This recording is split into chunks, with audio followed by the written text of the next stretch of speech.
Welcome back to Fractal Enigma Audio Previews, the podcast where we let you climb into our audiobooks before you commit. It's a test drive, except the car is a love story. Here's the deal. We give you the first chunk of the book, full, unabridged, free.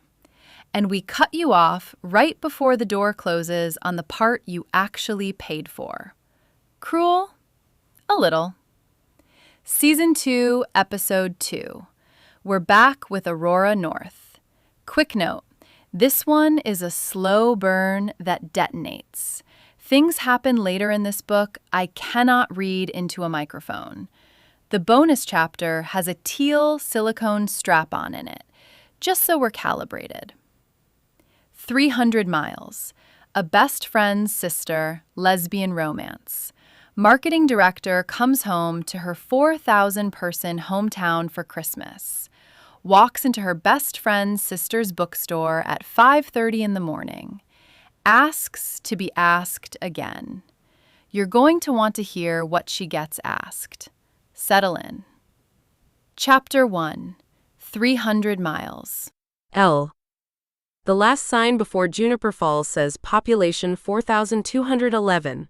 And the paint has been peeling off the two for as long as I've been alive. I pass it at 4:47 p.m. on the second to last Friday of December, and my stomach does the thing it always does when I see that sign, which is something between relief and dread and a kind of homesickness for a version of myself I don't live inside anymore.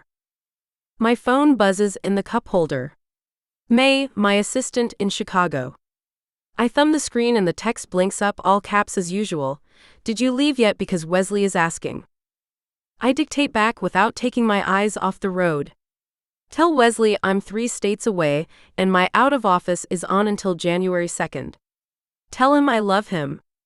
Tell him if he emails me about the London deck one more time, I'm blocking his number. Send. Then, because I am apparently incapable of actually taking a vacation, I hold the record button down on a voice memo. May. Reminder. When I get back, I want the brand architecture slide redone, the one Wesley hated. Not the way Wesley hated it, the way I hated it. Tell him the London team is going to eat us alive if we walk in there with that slide. Also pull Ingrid's brief on the Bennett account. I want to look at it again on the flight out. I hesitate. The sign is in my rear view now. Juniper Falls ahead. I know every tree. And remind me to think about the apartment in Chicago. Whether I'm keeping it or subletting.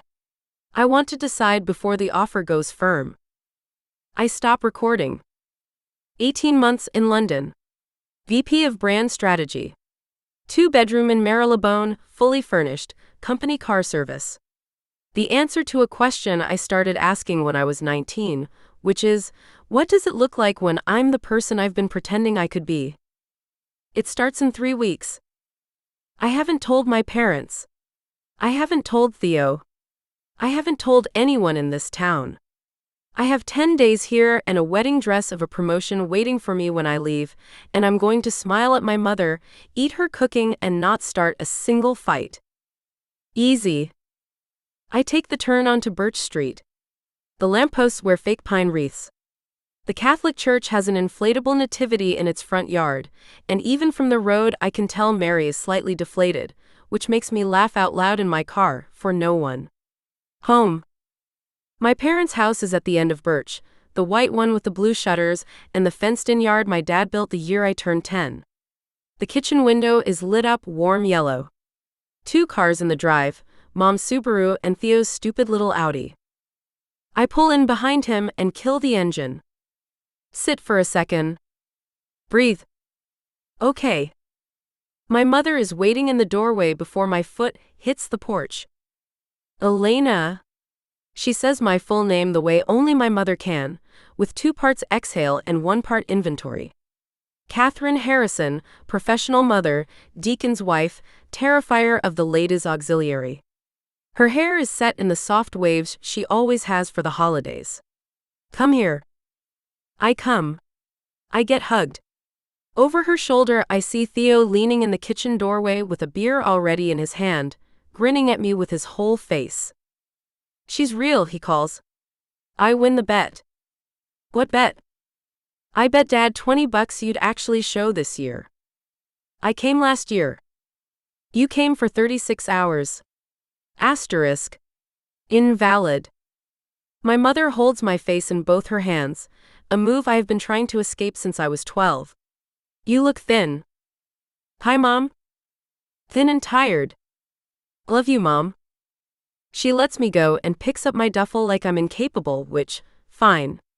My dad comes through from the kitchen wiping his hands on a dish towel and folds me into the kind of hug that has always made the inside of my chest go quiet. Elle Harrison, 6'2", retired insurance agent, secret softie. He smells like aftershave and cinnamon and whatever's cooking. "Hi, kid." "Hi, Daddy." "Good drive?" "Long drive." "You want a beer?" "I want a beer and a shower and a different life." "Working on it," he says, and hands me the beer. Theo pushes off the doorframe and pulls me into a half hug, half headlock. He smells exactly the same as he did when we were 9, and he made me eat dirt on a dare, pine and cheap deodorant, and boy. I have loved Theodore Mercer since he was 7 and I was 7, and nothing about this has ever changed. "You brought the bag of fancy coffee I told you to?" "I brought the bag of fancy coffee you told me to." "I love you. You're my best friend. Get off me. You're hugging me." "I know what I did." I laugh. It feels like something I haven't done in a month. I follow him into the kitchen. My mother is laying plates for 5. My dad is carving something. The whole room smells like roast chicken and gravy, and the specific wood smoke tang of the fireplace my dad insists on building, even though central heating is something we have. I stand in the doorway with my beer for a second and I think, not for the first time and not for the last, how strange it is that I can walk into a house 300 miles from my life and become immediately a smaller and earlier version of myself. "Plates for 5. I say. Mercers are coming. Theo doesn't look up from the potatoes. Mom and Dad are doing a thing at the church. Sophie's bringing pie. Something in my stomach does a small, quiet hop. I set my beer down on the counter because I do not, for a second, trust myself to hold it. Sophie's driving? From the store? She's closing up. Should be here any minute. Any minute. I say great, and it comes out at the wrong volume, just slightly too bright, and my mother gives me a look I feel land without having to see it. "Go wash up," she says. "You look like you've been in a car." "I have been in a car." "Go wash up." I wash my face in the downstairs bathroom. I stare at myself in the mirror for longer than I mean to. 27. Auburn hair a mess from the drive. Mascara half gone. The freckle under my left eye, I have always hated. I look like a woman who has been on the road for 6 hours and is about to sit down for a meal with the people who made her, which is what I am. I am telling myself very firmly, I do not have any reason for my pulse to be doing what it is doing. It's the drive. It's the caffeine. It's my mother. It's the 100 different small things that always rearrange themselves inside my body when I come back to this town. It is absolutely not about Sophie Mercer. I dry my hands. I go back to the kitchen. She comes in through the back door. She always does. She comes in through the back door the way a person comes into a house that has always been at least half her house, shouldering it open with her hip because her hands are full, and she's saying, "Sorry I'm late, Mrs. H. The lattice on the crust took forever. I can't believe I..." She stops. I am standing next to the island with a beer in my hand, and she is standing in the mudroom with a pie in a white ceramic dish, and she stops. I have known Sophie Mercer since she was 7 years old. I have seen her 1,000 times. I have seen her in Halloween costumes and prom dresses and scraped knees and a graduation gown. I have not in any of those 1,000 times been prepared. She's in a cream cable knit sweater 2 sizes too big and jeans that are exactly the right size and boots with snow still melting off the toes. Her hair is down and damp at the ends from the weather, dark blonde going darker, and she's done nothing to her face. No makeup, cold flush on her cheekbones, a fleck of something on her jaw. Flour, probably. Pie crust. She looks at me. My stomach drops through the floor. I don't know what my face does. I don't know what her face does. There is a half second where I feel my hand tighten on the bottle hard enough that my knuckles go white, and I think, very clearly, in a voice I don't quite recognize as mine. Oh. Oh no. Then she's crossing the kitchen and handing my mother the pie and saying, "The oven timer lied to me. I'm so sorry." And my mother is saying something back, and my dad is kissing the top of Sophie's head the way he's been kissing the top of Sophie's head since she was 9, and Theo is calling her Soph and saying something about her hair, and the room is moving again. Sophie turns. "Hi, Elle." "Hi, Soph." My voice comes out fine. I am impressed with my voice. My voice deserves an award. "When'd you get in?" 15 minutes ago." "You look good." "You look," I say, and I do not finish the sentence, because there is no version of the end of that sentence that is safe to say in the kitchen of my parents' house in front of her brother. I catch myself. "You look like you've been making pie." She laughs. It's a real laugh, a belly laugh, the kind of laugh her whole face does. It's the same laugh I have been hearing since I was a child. I do not remember it making me feel like this. I don't remember it making me feel like anything. "I have been making pie," she says. "For 4 hours. Because the lattice, I'm not going to explain the lattice. It's fine. It's done. I'm sure it's perfect." "It is not perfect." "It's absolutely perfect," my mom says, coming back in with the bread. "Sit down, everyone, before the chicken gets cold." Sophie, sit there across from Elle. Theo next to me. And that is how Sophie Mercer ends up sitting directly across from me at my parents' dinner table, within touching distance, with her damp hair and her cold pink cheeks, and the fleck of flour on her jaw that I watch her not notice for the entire meal. I do not remember eating. I remember the shape of the food on my plate. I remember my mother asking me about work. I remember saying something about the Bennett account that made Theo whistle low and say, "Get it, Harrison." I remember my dad asking about the drive, and I remember answering. I remember all of it the way I remember a dream in the morning, blurry at the edges and sharp in the middle. And the sharp middle is Sophie. Sophie reaching for the salt. Sophie laughing at something Theo says. Sophie tucking her hair behind her ear. The inside of Sophie's wrist when her sleeve rides up. There's a tattoo there, a small crescent moon, and I don't remember it from before. When did she get that? How long has she had that? Why is the inside of her wrist something I am suddenly, physically, incapable of looking away from? Elena.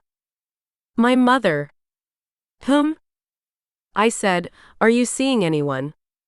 There it is. I've been home 40 minutes. New record. No mom? No one at all?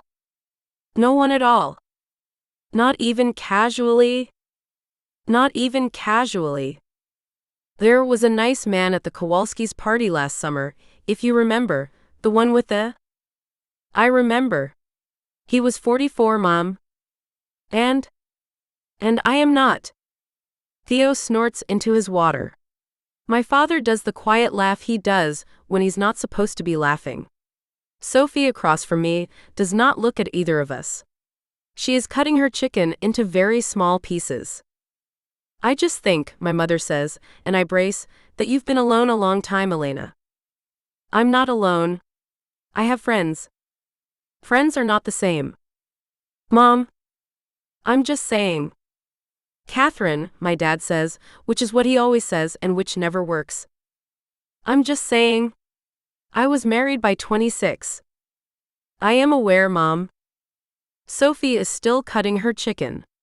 The pieces she's making are now so small, she cannot possibly intend to eat any of them. What about you, Sophie? My mother says, pivoting, my mother's one mercy being that she spreads her interrogations evenly. Any nice girls in your life? Sophie looks up. Half a smile. Her blue eyes going dry, amused, the way they always have when somebody is being ridiculous at her. I am taking a break from nice girls, Mrs. H. Oh?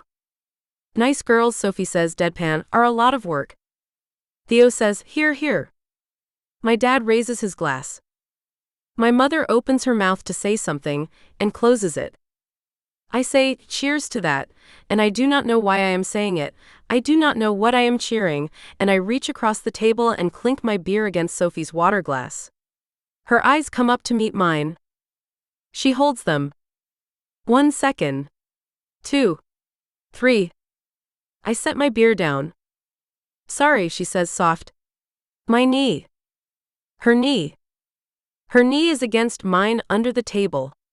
I hadn't even, I don't know how long it has been there. I am staring at her. She is staring at me. Her knee is flush against my knee, jean to jean, warm right through the denim, and she says sorry, my knee, but she does not, I notice, move it. She does not move it. My mother is saying something. I cannot hear. My heart is a drumline in my ears. I can feel every inch of skin on the outside of my left thigh. I am 27 years old, I am sitting at my parents' dinner table, and the knee of my best friend's sister is pressed against my knee, and I cannot get air. Sophie takes a slow sip of water. She does not move her knee. I say very slowly, that's okay. She says thanks. And then she smiles. Just a little. Just with the corner of her mouth. She looks down at her plate and starts cutting her chicken again, and her knee stays exactly where it is the whole rest of the meal. I do not move mine either. My mother sends me upstairs with a kiss on my forehead at 11:30. Sleep, Elena. I will. Sleep in tomorrow. Okay. I go up to my childhood bedroom, which is still painted the stupid blue I picked when I was 15. I pull off my sweatshirt. I sit on the edge of the bed. I do not turn on the light. I listen to the old house settle. 1 a.m. I am on my back, and I am looking at my childhood ceiling, and my phone is face down on the nightstand, and I have been lying here for 90 minutes, and I am not asleep. I am, in fact, so far from asleep that I have started composing emails in my head. 37 emails. Not one of them to Sophie Mercer.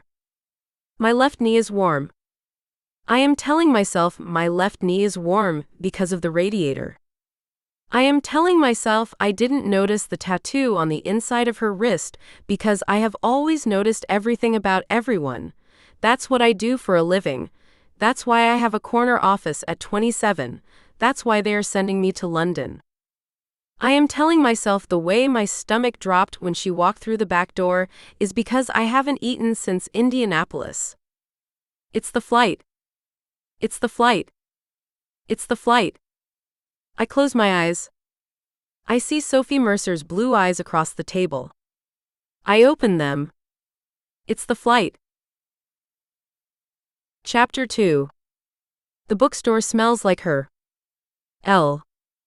I wake up at 6:14 a.m. in my childhood bed, and I lie there for exactly 11 minutes before I admit to myself that I am going to the bookstore. I do not need anything from the bookstore. I do not need coffee, my mother has coffee. I do not need a book, I brought 3. I do not need breakfast, I do not need a pastry, I do not need anything that Mercer Books and Brew could possibly sell me. I am going to the bookstore. I get up. I brush my teeth. I stand in front of the open suitcase on my bedroom floor for longer than any adult woman should ever stand in front of her own clothes, and I put on jeans and a cream Henley and my good boots, and then I change the Henley for a softer one, and then I change it back, and then I think, what the fuck are you doing, Elena? And I put on the first one and I don't look at myself in the mirror. I sneak down the stairs like I'm 15. The kitchen is still dark. I leave my mother a post-it on the coffee maker, gone for a walk, back soon, XOXO, and I am out the front door before the sun is up. Main Street in Juniper Falls does not look real before 7 a.m. in December. It looks like someone built it for a Hallmark movie and then forgot to put the people in. The hardware store is dark. The diner has one light on, Denise setting up for the breakfast rush. The Episcopal Church has its nativity up, and unlike the Catholic's nativity, the Episcopalian's Mary is not deflated. She is, however, missing a Joseph, and I spend the walk down Birch wondering if Joseph was stolen or if Joseph is in the shop. I pass the hardware store, the yarn shop, the insurance office my dad used to work in, the little coffee place that was Benny's when I was a kid and is now called Junior Bean, which is a name I will never forgive anyone for. And then, at the end of the block, on the corner of Main and Linden, there it is. Mercer Books and Brew, in gold hand-lettered script on a dark green sign. A bay window with a Christmas tree inside it, white lights on, twinkling low in the pre-dawn. The building used to be Hanley's Hardware when I was a kid. I remember my dad taking me there to get nails. Now it is 2 stories of warm light and paned glass, and there is a chalkboard A-frame on the sidewalk out front that someone, Sophie, has written on in a hand I would recognize anywhere. Cold outside. Warm inside. Come in. S. Underneath in smaller letters, today's special, peppermint mocha. Probably too much peppermint. Still good. My stomach does the stupid hop again. I push the door open. The bell overhead jingles. The smell hits me first. Coffee, obviously. But under that, the particular smell of a used bookstore that's also a new bookstore. Old paper and fresh paper, the glue of bindings, cinnamon from the cafe counter, pine from the enormous wreath over the fireplace. And under that, something else. Something floral. Something I don't have a name for yet and won't, for another 8 days when I figure out that it's her. Warm. The whole place is warm. The floors are reclaimed wood, wide plank, with 2 rugs laid in conversation pit arrangements around a wood stove. The shelves are built-ins that go all the way to the ceiling on 3 walls, with the rolling ladders and everything. Christmas lights are strung along the top of every shelf, white, tiny, the kind you have to buy at a specialty store. There is a fiddle leaf fig in one corner that is enormous and thriving, which in December, in this town, in this latitude, is a fucking miracle. The cafe counter is to the right. Espresso machine hissing. Chalkboard menu. A woman I do not know, maybe 60, stands behind it, wiping down the steamer wand. Silver hair cut short. Flannel shirt under an apron. Reading glasses on a chain. She looks up. We open at 7. Oh, I'm sorry. I saw the lights and I. She squints at me. Puts the glasses on. Takes them off. Puts them on again. You're not Elle Harrison. Yeah. I'm Elle. You are not. I really am. She comes around the counter. She has about 6 inches on me and a grip like a farmer. She takes my hand in both of hers and just holds it, looking at me like I'm a ghost. Honey, I have known about you for 6 years. I have seen your high school graduation photo 40 times. Sophie's got you on a shelf back there. She what? Just a picture. Don't tell her I told you. I'm Maggie. I run the cafe. I keep that girl alive. She talks about me. Maggie's eyes do a thing I don't catch the meaning of. Her mouth does a small private smile. She pats my hand. Let's it go. Sit down, sweetheart. I'll make you something. Sophie's in the back. What do you drink? Latte. Oat milk if you have it. This is the kind of establishment that has oat milk. I can see that. Yes. Thank you. She moves back behind the counter. I hover. I do not, I realize, want to sit down. Sitting down is too committed. Sitting down is an admission. I stand next to the counter like an idiot and I watch Maggie pull shots with the kind of competence that comes from 40 years of moving your hands the same way, and I try, with the back of my brain, to wrap around the fact that this stranger has known my graduation photo for 6 years. Sophie has a picture of me. On a shelf. In the back. "Soph," Maggie calls without looking up from the steamer, "come out here." A muffled voice from somewhere beyond a beaded curtain. "I'm icing the scones." "Ice them faster." "Maggie." "Sophie Louise. Come out here." There is a pause in which I consider, genuinely, leaving. Walking out the door. Getting in my car. Driving back to Chicago. Just. The beaded curtain parts. She comes out backward, because she is carrying a tray of scones in both hands, and her hip is doing the work. "Mags, I swear to God, if this is another raccoon in the alley, I'm going to." She turns. She sees me. The tray does not fall. I want to be clear about that. The tray does not fall. Sophie Mercer does not, visibly, lose her composure in any outward way that anybody with less than a PhD in Sophie Mercer would notice. She just stops. Her hands freeze on the tray. Her eyes go to me and stay on me for a full held second, and her mouth opens a fraction, and then she does something very small and controlled with her face, and the moment is over, and she is walking toward the counter. "Hi." "Hi," I say. "You're up early." "I couldn't sleep." "Jet-lagged?" "It's one time zone, Soph." "Jet-lagged," she says again, smiling, and she sets the scones down on the counter like a person whose hands are steady, and I watch her hands to see if they are actually steady, and I cannot tell. Her hair is up today.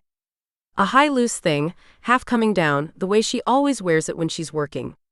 No makeup. A green sweater, sleeves pushed up to her elbows, under an apron tied at her waist. I see the crescent moon tattoo on the inside of her left wrist, and I cannot, for my life, remember how to look at anything else. "I didn't mean to," I start. "I saw the lights were on. I thought." "You thought right. I'm usually here by 5. Maggie's here by 6. We open at 7, but if you knock on the glass, I'll let you in." I would have knocked. I'd have let you in. The silence goes a beat too long. Maggie clears her throat. Loud. "Oat latte," she says, sliding a mug across the counter. "Sit. Warm up. Sophie, your scones are going to cool." "Thank you, Maggie," Sophie says, without taking her eyes off me, and she picks up the tray and walks it past me toward the pastry case, and her shoulder brushes my shoulder as she goes, and she does not apologize, and I do not move. I sit at a little round table near the window with my latte, and I pretend to scroll my phone. I watch her. I am, in fact, entirely watching her. She is not putting on a show. That's the thing. She doesn't know I'm watching, or, no, she knows. She knows. But she's not performing for me. She is moving around her bookstore the way a person moves through a room they built, touching the spines of books as she passes them, straightening a stack of cards by the register without pausing, pulling a receipt out of the printer without looking. The shop is an extension of her body. The shop is a thing she is wearing. She climbs the rolling ladder to put away a stack of hardcovers. 3 rungs up. Her sweater rides up in the back, 1 inch of skin exposed above the waistband of her jeans, and I look at it for longer than I should, and then I look away, and then I look back. I am going to combust. I am going to combust on the floor of Mercer Books and Brew at 6:48 in the morning, in front of a woman named Maggie who keeps that girl alive. Sophie slides 3 books into the shelf. Comes back down the ladder. Stops at the bottom. Turns her head deliberately toward me. Catches me. Caught. I cannot look away fast enough. My entire face goes hot. Neck first, then cheeks, then, I am so visibly flushed that she can probably see it from 10 feet. She doesn't smile. Not exactly. She just holds my eyes.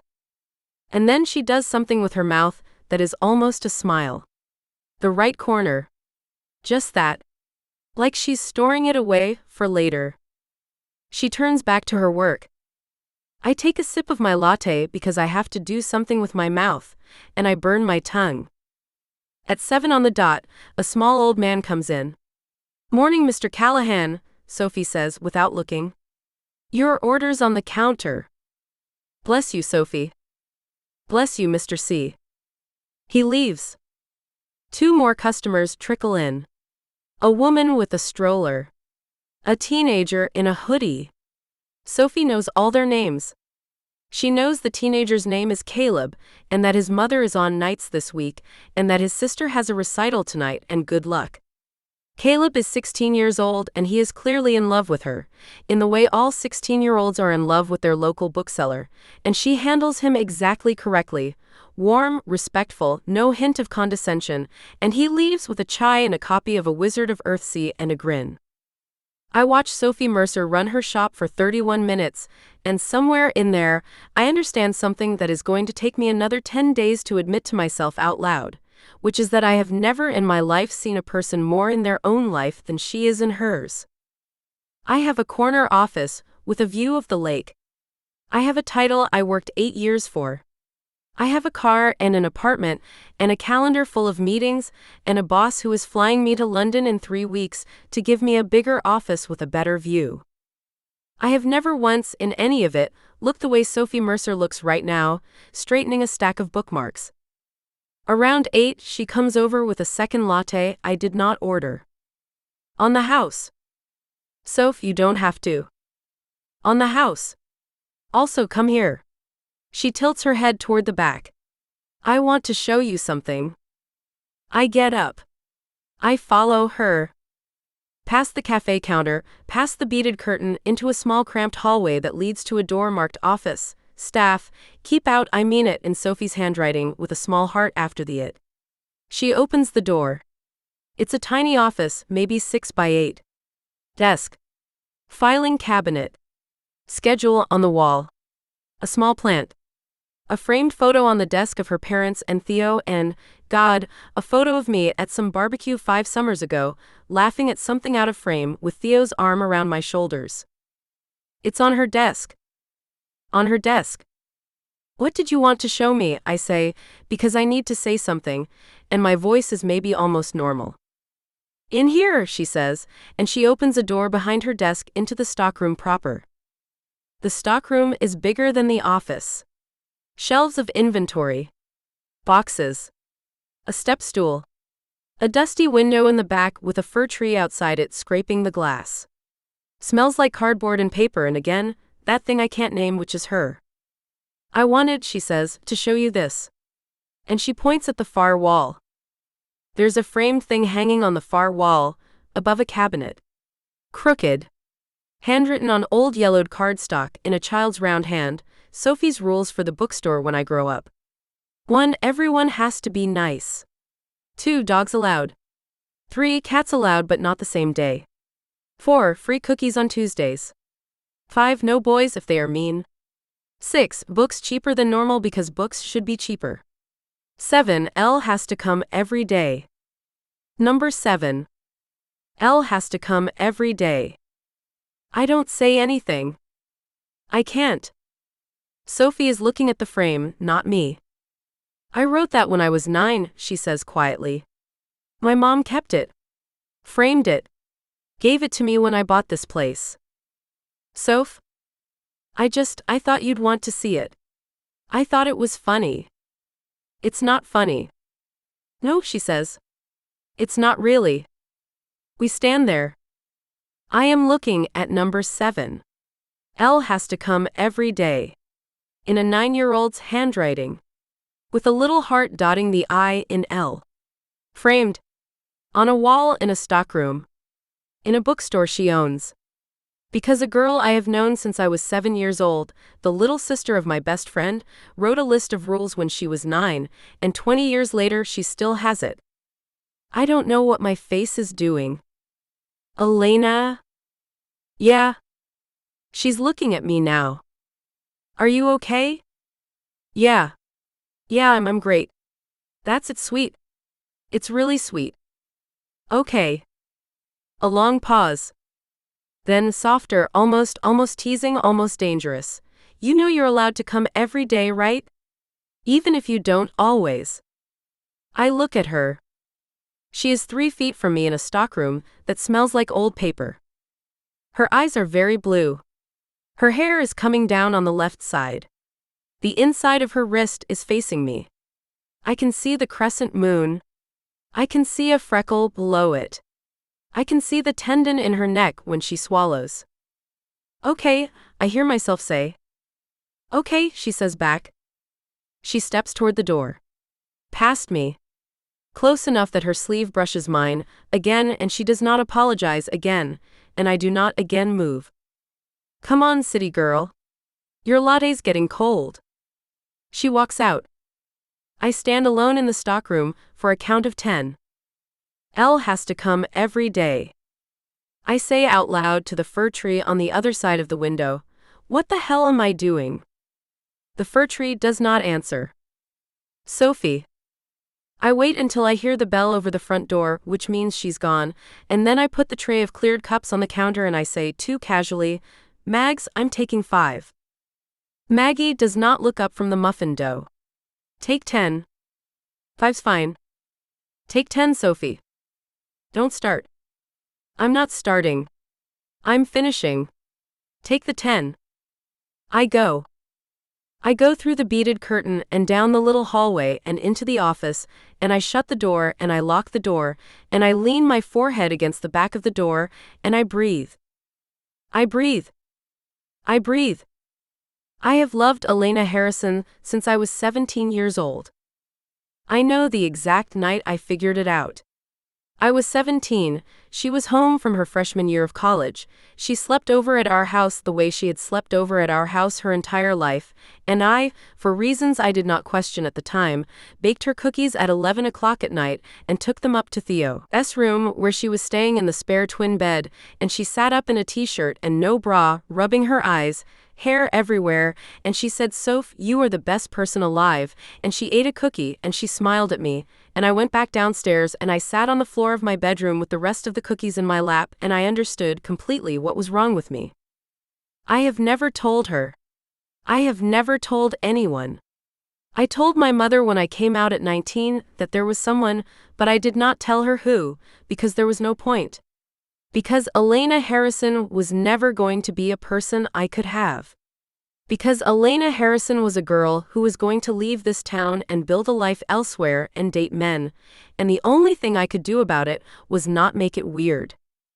I have not made it weird. For 10 years I have not made it weird. I have sat at her parents' dinner table. I have gone to her college graduation. I have been at the hospital when she had her appendix out at 23. I have Christmas gifted her for a decade, nice gifts, appropriate gifts, not too nice, never too nice. I have held her when her grandmother died. I have stood next to her at Theo's 25th birthday party with a drink in my hand and an entire invisible second life in my chest, and I have not made it weird. And then. Yesterday, at my mother's insistence, I drove a pie over to the Harrison house at 7 p.m. because my mother said, "Bring the pie, Sophie, I burned mine, bring the pie for Catherine." And I stood in the mudroom of a house I have stood in the mudroom of 1,000 times, and I looked up, and Elle Harrison was standing in the kitchen with a beer in her hand, and I have been made weird. I have, at some point in the last 12 hours, been made weird. Because something about the way she looked at me last night, across the table, was not the way she has ever looked at me before. Because there was a knee under the table that stayed. Because her eyes, when I pressed my knee against hers, did not move away. Because she has always been, always, gracefully unavailable in a way I had accepted the way you accept weather, and last night she was not unavailable. Last night she was something else. Last night, she was a woman looking at me across her mother's table, like a person who did not have a language for what she was doing. And this morning, she showed up at my bookstore at 7 in the morning. And she blushed when I caught her looking at me on the ladder. And I took her into the stockroom, and I showed her the rules I wrote when I was 9, and I watched her face when she got to number 7, and I don't know what I saw on her face, I honestly do not know, but whatever it was is the reason I am currently locked in my office with my forehead pressed against the door. I am 30 years old in 4 months. I own a business. I have done the work. I have been through a 4-year relationship and it's ending. I have cried on Maggie's kitchen floor. I have sat with a therapist named Dr. Ruiz for 2 years and said things out loud I did not think I could say out loud. I am a grown woman. And my heart is beating the way it used to beat when I was 16. I pull away from the door. I walk to my desk. I sit down. I open the bottom drawer. I take out the journal. Dark green leather. Soft. Worn. 13 years of my handwriting in it. I open to the next blank page. I uncap the pen. I write the date. I look at the blank page. I write in small letters. She came in this morning. She saw the rules. She looked at me like she could not breathe. I do not know what is happening. I do not know what is happening. I do not know what is happening. I close the journal. I put it back in the drawer. I close the drawer. I breathe one more time in and out slow. I say out loud to my empty office. Don't. I say it to myself. I say it to the journal. I say it to the 10 years I have already spent not making it weird. Don't. Then I stand up, I smooth my apron, I unlock the door and I go back out to the floor, because I have a business to run and a woman to pretend I am not in love with, and exactly 10 minutes to pull myself together before the 9 o'clock rush. Chapter 3. Fine. Elle. I make it 2 days. 2 days of hiding at my parents' house like a woman in witness protection. 2 days of helping my mother wrap presents, 2 days of the Hallmark Channel, 2 days of my father asking me 6 separate times if I want to come out to the garage with him and look at the snowblower, which is my father's code for I miss you and I want to spend time with you, but I do not know how to say that. I do not go back to the bookstore. I do not text Sophie. I do not think about Sophie. I think about Sophie. I think about Sophie approximately 4 times an hour. I think about Sophie while I am wrapping a scarf for my Aunt Marion. I think about Sophie while my father is telling me about the snowblower. I think about Sophie in the shower, which I am not going to examine in any further detail because it was probably nothing. It was not anything. The water was warm and my body was confused, and that is all. On the second night, Theo texts. Drinks at Stag. 8 p.m. I am not asking. I stare at the message for 15 seconds and I type back, okay, because if I say no, Theo will come to my parents' house and drag me out by my hair. And also because 2 days inside this house has made me start to understand why my mother is the way my mother is, and I need a drink. I text again, will it just be us? 3 dots. Maybe Soph, Joanna. Couple people. Why? I stare at the phone. I do not answer the why. I type cool. See you at 8. I put the phone face down on my nightstand. I open my suitcase. I stand over it for 10 minutes. I am 27 years old. I make $214,000 a year. I have given presentations to the C-suite of companies I can't name because of NDAs, and I am standing over my open suitcase at 7:15 on a Sunday night having a panic attack about which sweater to wear to the stag. Get a grip, Harrison, I say out loud to my own suitcase. I put on the black one. The Stag is the one bar in Juniper Falls, and it has been the one bar in Juniper Falls since before I was born. It's on the corner of Main and 2nd, in a building that used to be a feed store, and the inside has not been updated since roughly 1987. Wood paneling, neon signs, a mounted deer head over the bar that Theo and I named Kevin when we were 19 and sneaked in with fake ids. There are 3 pool tables in the back. There is a jukebox that Denny McCreary, the owner, loads up personally, which means it plays Springsteen, Bonnie Raitt, Stevie Nicks, and absolutely nothing else. I push the door open at 7:58, and Thunder Road is playing. Of course it is. Theo is in our booth. Our booth, his and mine, which is the 3rd booth from the door on the left, with the crack in the green vinyl that has been there since high school. He has 2 beers on the table, and he waves me over like a man hailing a cab. Harrison. Sit. Drink. I ordered you the IPA.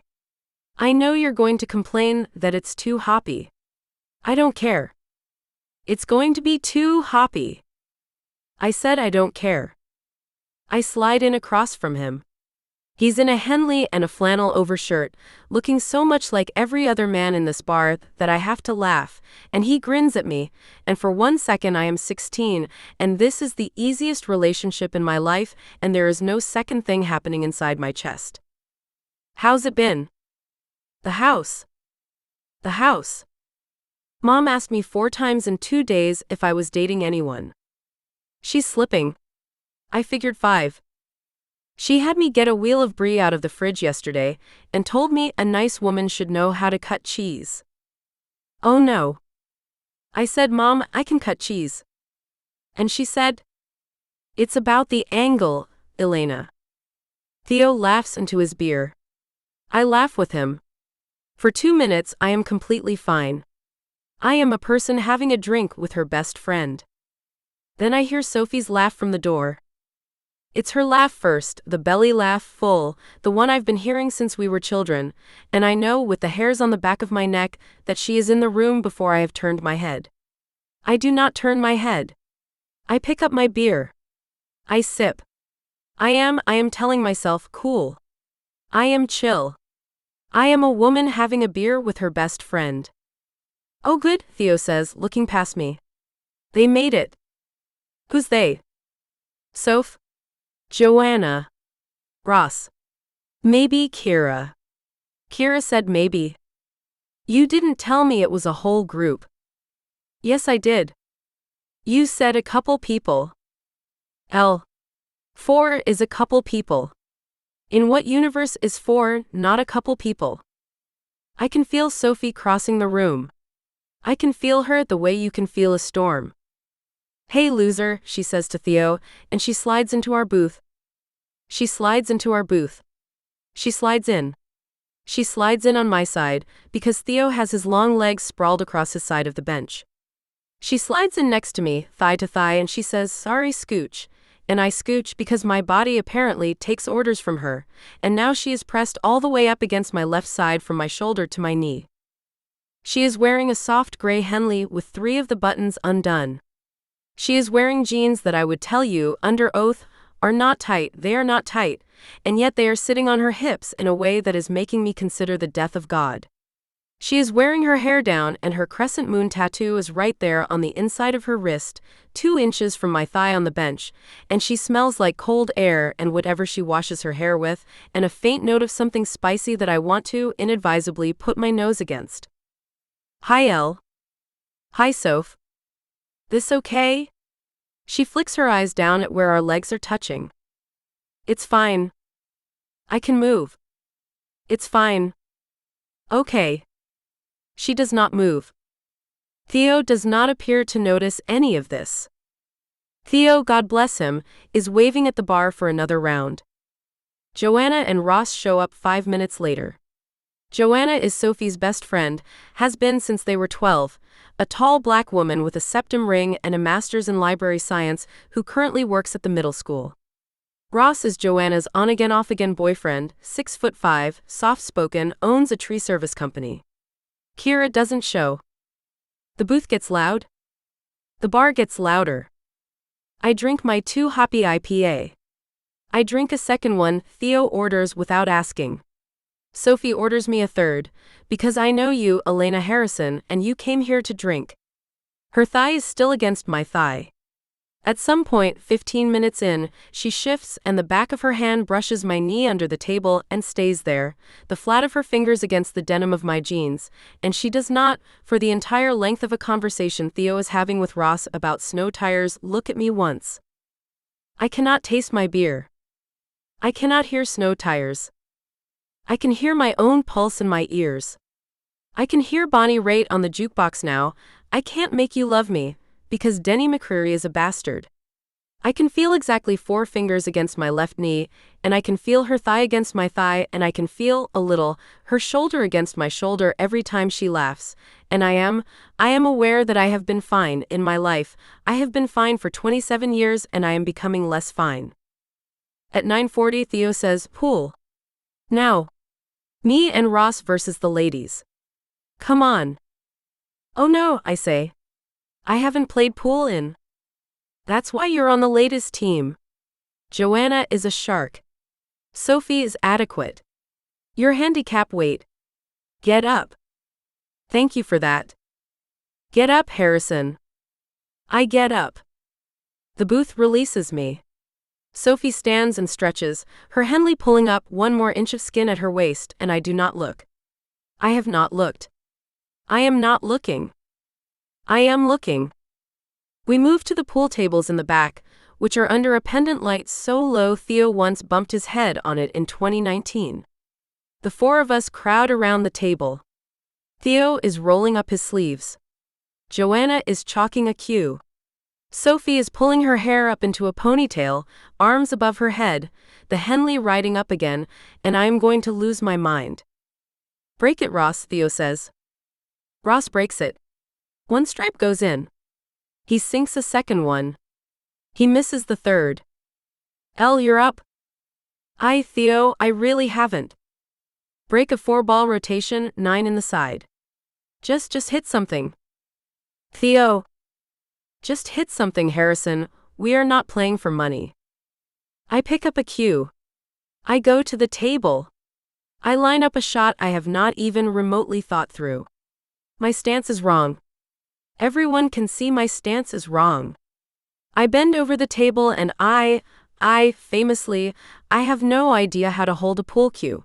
I am pretending to know how to hold a pool cue, and I am about to embarrass myself in front of 4 people who have known me my whole life when I feel her come up behind me. You're holding it wrong. Oh God. Here. And Sophie Mercer, comes up behind me and she steps right up against my back, and she puts 1 hand over mine on the cue, and her other hand goes to my hip. Her other hand goes to my hip.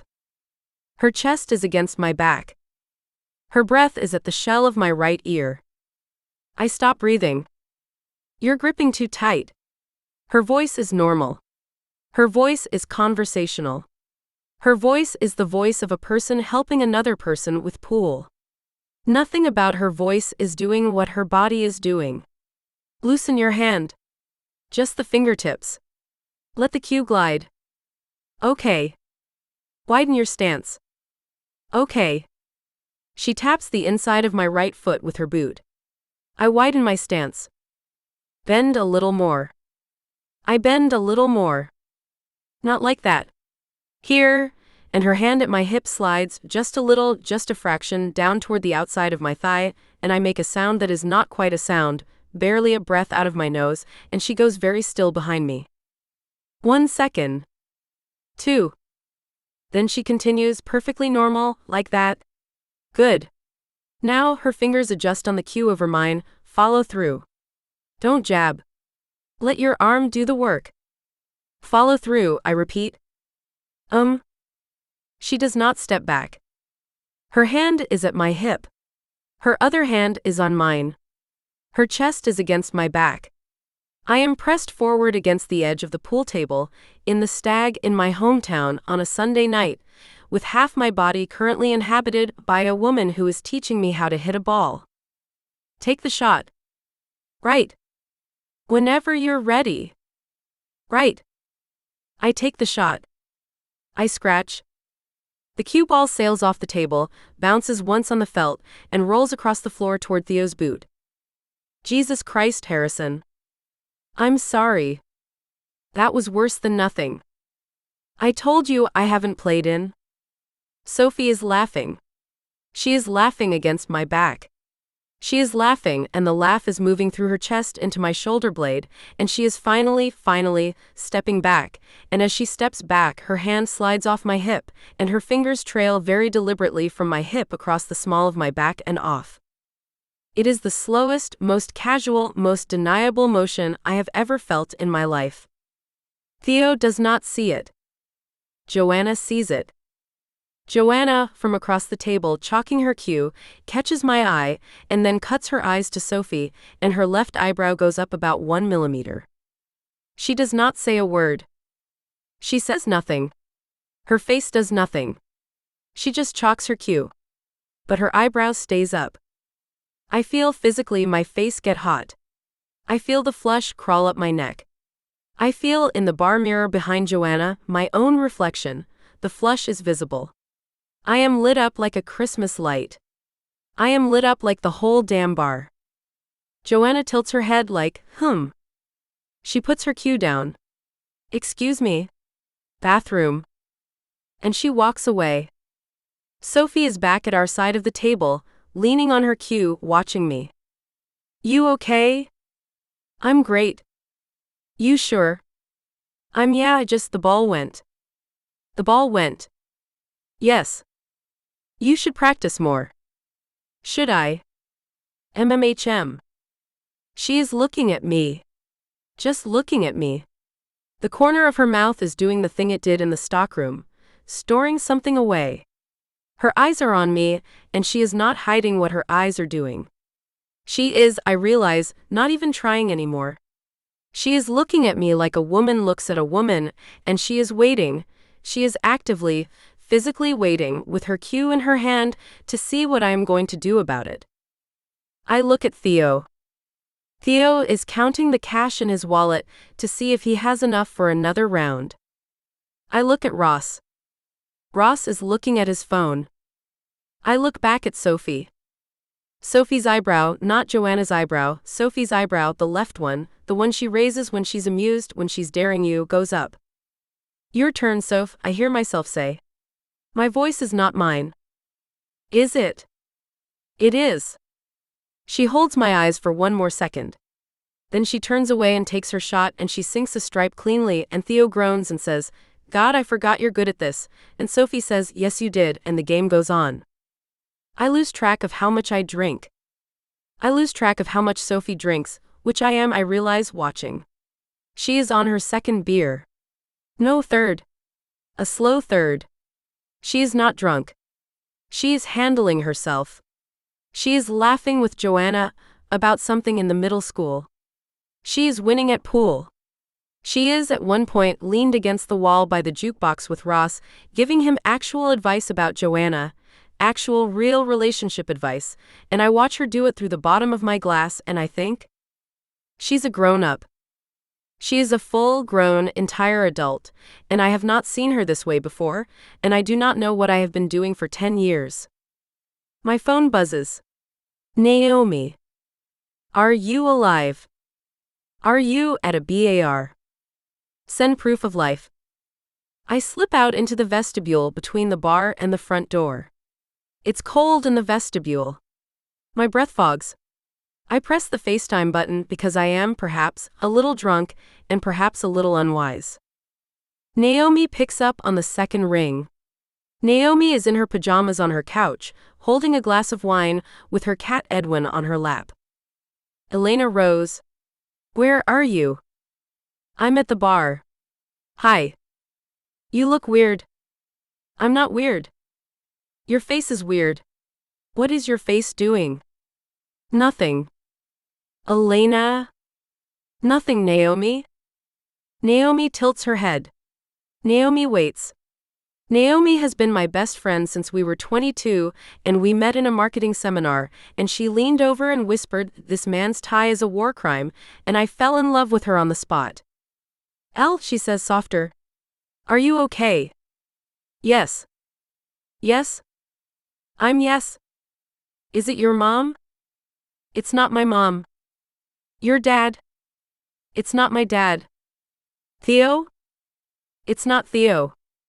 She waits. She drinks her wine. Edwin meows. She pets Edwin. Elle? Yeah. Who is it? Nobody.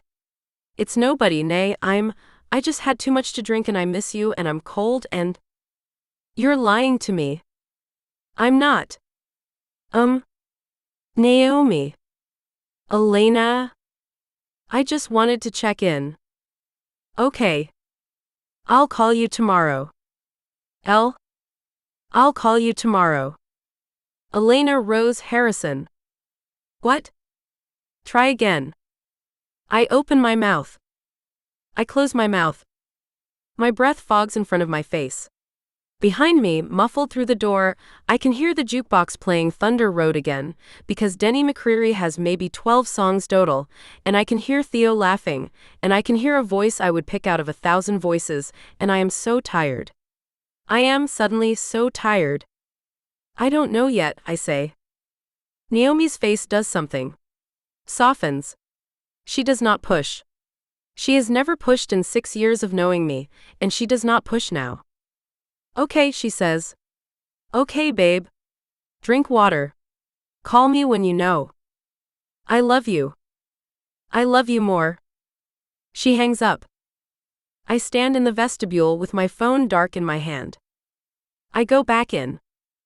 I walk straight to the booth where my jacket is, and I pick up my jacket and I say, hey. I'm gonna head out. I'm tired. Theo blinks up at me. You're leaving? It's 10:30. I had too much already. I'm gonna walk home. Let me drive you. It's 4 blocks. Elle? Theo? I'm walking. I'll text you when I'm home. I'll walk you. Sophie. From the other side of the table. Standing up. It's Soph, it's fine. It's 4 blocks in the dark. I'll walk you. Theo waves a hand. Let her walk you, Harrison. Theo? I want to finish the game with Joanna. Go. I look at Sophie. Sophie is putting her coat on. Sophie has her jaw set in a small way I have never seen before. Fine, I say. Thank you. We get outside. The cold hits me like a slap. My breath fogs. Sophie zips her coat to her throat and pulls her hair out of her collar, and we start walking up Main Street in silence. 2 blocks of silence. My left side is very aware of where her right side is. Elle? Yeah. Are you okay? Yep. Okay. A block of silence. Elle? Yeah. In the bar. Aha. Was I? She stops walking. I stop walking. She's standing under a street lamp, and the light is yellow on her face, and her breath is a cloud between us. Did I make you uncomfortable? In there. With the pool thing. Because I can rein that in. I don't want to. You didn't make me uncomfortable. Soph? You didn't make me uncomfortable. She looks at me. Okay, she says slowly. Okay. Okay. Just, if I ever do, you tell me. Okay. I mean it, Elle. I know. Okay. We start walking again. We don't talk for the last 2 blocks. She walks me to my parents' front porch. She stands at the bottom of the steps with her hands in her pockets. I turn at the top. The porch light is on. Someone has left the porch light on for me. My mother. My mother has left the porch light on for me, like I am 17. Good night, Sophie. Good night, Elle. She doesn't leave. I don't go inside. We stand there for maybe 5 seconds. Maybe 8. Long enough to register that neither of us is moving. Drive home safe, I say. I walked. Oh. I'll walk home. Right. Okay. Walk home safe. Okay. Another beat. Then she takes a step back and another, and she lifts one hand, a small wave, and she turns and walks down my parents' driveway. And I stand on my parents' porch in the cold, and I watch her go until she is at the end of the block and she turns the corner and she is gone. I go inside. I am in bed by 11:15. I am still in bed at 12:40. I am still in bed at 1:55. At 2:07 I pick up my phone. Naomi is offline. Naomi has a job. I open my text thread with Naomi anyway. I type. I don't know yet. I delete it. I type. I think I know. I delete it. I type. I'll call you tomorrow. I hit send. I put the phone down. I stare at the ceiling. My left knee is warm again. My left side is warm again. My back is warm again. Everywhere she stood against me, like a print, like a shape left on a mattress, and I close my eyes and I see her eyes in the yellow light of the street lamp, and I hear her say, "Did I make you uncomfortable?" And I hear myself say, "You didn't make me uncomfortable." And I understand, the way a person finally understands something she has been circling for hours, that this is the last lie I am going to be able to tell myself for free. The next one is going to cost. Chapter 4. Inventory Night. Elle. I last 36 hours. 36 hours of Christmas movies, 36 hours of wrapping presents with my mother, 36 hours of pretending I am not thinking about a street lamp and a yellow light, and a question I did not answer honestly. On Tuesday afternoon, I am in the kitchen, helping my mother dry dishes, and my phone buzzes on the counter. Sophie. Doing inventory at the store tonight after close. Maggie bailed. It's miserable alone. Come keep me company? No pressure. I stare at the message for so long my mother says, "Who is it, sweetheart?" Nobody. It's never nobody. Who is it? It's Sophie. She needs help with inventory at the store. My mother doesn't turn around. She is scrubbing a pan. She says, "That's nice of you to help." I haven't said yes. You're going to say yes.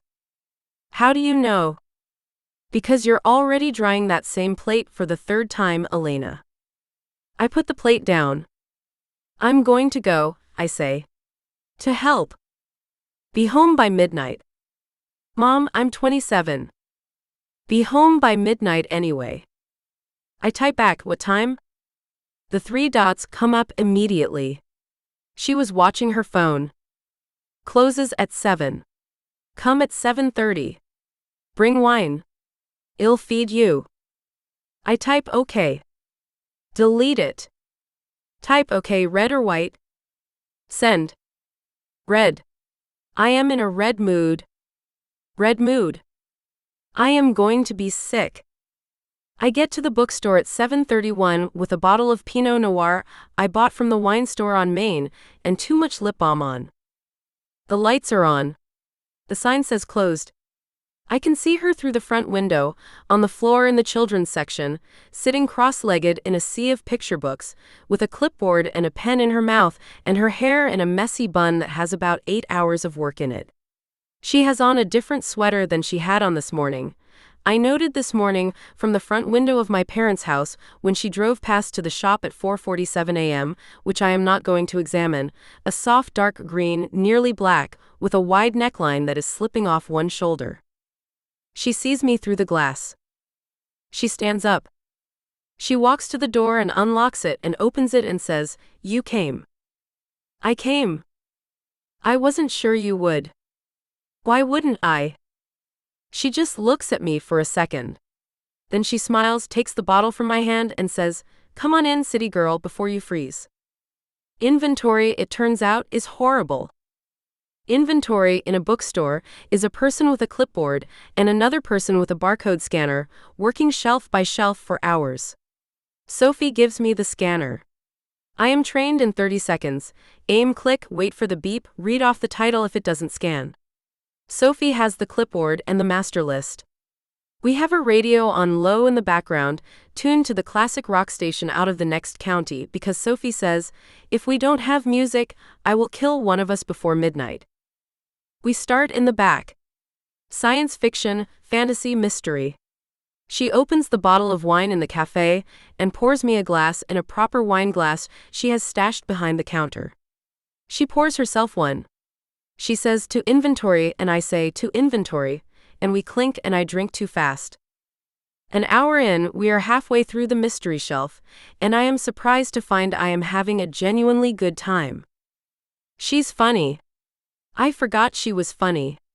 Sophie as a 16-year-old was funny, and I remember that, but Sophie as an adult is funny in a way I am, apparently only now meeting, dry and quick and generous with the joke. She makes fun of the inventory software. She makes fun of the 3 customers she had to deal with today. She does an impression of a man who came in at 4:30 and tried to return a book he had clearly read in the bathtub. I laugh until my stomach hurts. We do not talk about the bar. We do not talk about the pool table. We do not talk about the street lamp or the porch or the 60 seconds where neither of us moved. We just scan books and drink wine and make each other laugh, and I genuinely think, maybe this is fine. Maybe I imagined it. Maybe I am going to go back to Chicago in 10 days, and this is going to be a weird little secret I never told anyone. And then she asks me to get something off the top shelf. Damn it.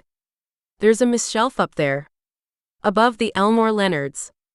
Little red paperback, see it? I look up. I see it. It's easily 8.5 feet up, wedged between 2 hardcovers. Where's your step stool?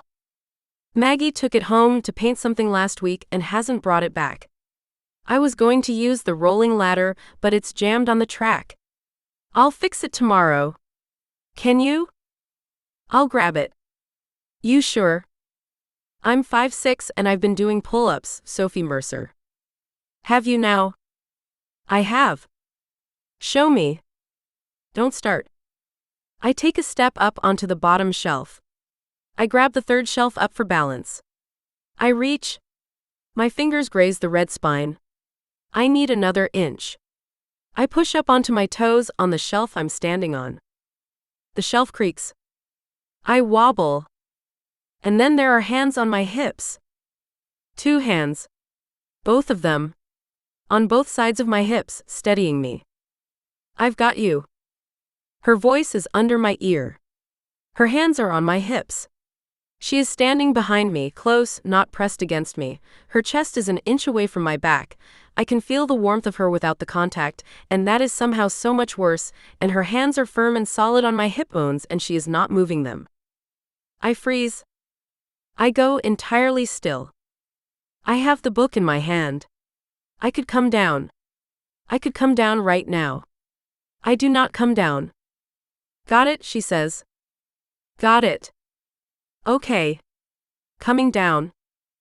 Okay. Her hands stay. Her hands stay on my hips. She guides me. She physically guides me down from the shelf, as if I need to be guided down from a single shelf, as if I cannot come down from a single shelf on my own, as if the 2 inches I was off the floor require 2 adult hands on a woman's hips, and she lowers me until my boots are on the ground again, and her hands stay on my hips for 3 more seconds after my boots are on the ground. 3 seconds. Her hands are not moving. I don't breathe. I don't turn around. I am facing the bookshelf. I have a red paperback in my hand. Her hands are on my hips, and her breath is on the back of my neck where my hair has fallen to the side, and the whole store has gone very quiet except for Fleetwood Mac on the radio very softly, singing Dreams. Her hands lift. Her hands come off. Good job, she says, light like nothing happened. Scan it. I scan it. My hand is shaking. She sees my hand shaking. She does not say anything about my hand shaking. Okay, she says soft. Let's take a break. I'm starving. She feeds me. She feeds me like I've never been fed. She has prepped for me the gesture I am not going to recover from for a week, a plate of cheese and good bread and olives, and some kind of soft salami and 2 kinds of grapes, and she's laid it out on the coffee table in the little reading nook by the wood stove, and she sits down on one of the rugs with her back against an armchair and pats the rug next to her. I sit next to her. Our shoulders are not touching. Our shoulders are 2 inches apart. I am rationing the 2 inches of air between her right shoulder and my left shoulder. She refills our glasses. The wood stove is lit. I hadn't even noticed her light it at some point while I was in the back. The whole place is warm and gold and smells like cedar smoke and bread, and we are alone in a closed bookstore at 10:30 on a Tuesday night, sitting on a rug, and Fleetwood Mac has moved to Stevie Nicks on her own, which I am certain Sophie did on purpose. She eats a grape. She says, "Can I ask you something?" My stomach drops. Yeah. Have you ever been in a relationship that wasn't right? Oh, not like wrong. Just a relationship where it was fine but you knew underneath it wasn't the real thing. You were just in it. I think. I drink. Yeah, I say. Michael. In college. For 2 years. We almost got engaged. What was wrong? Nothing. That was the problem. Nothing was wrong. He was kind, he was funny, he was in law school, my mom loved him, his mom loved me, we had a set of towels. I laugh, bitter at my own 22-year-old self. We broke up because we were running out of things to talk about. Like, literally. We'd be at dinner, and I'd realize I had nothing to say to him. Not because he was boring. Because there wasn't anything to say. What did you tell yourself? About what? About why it didn't work. I take a long drink of wine. I told myself I wasn't ready. I told myself I was too career-focused. I told myself maybe I was one of those women who wasn't made for marriage. I watched the fire. I told myself a lot of things. She doesn't say anything for a second. Then quietly, have you thought about it since? About Michael. About why it didn't work. I look at her. She is not looking at me. She is watching the fire. Her profile is a line I have seen 1,000 times and have, apparently, never looked at. Her lashes are long.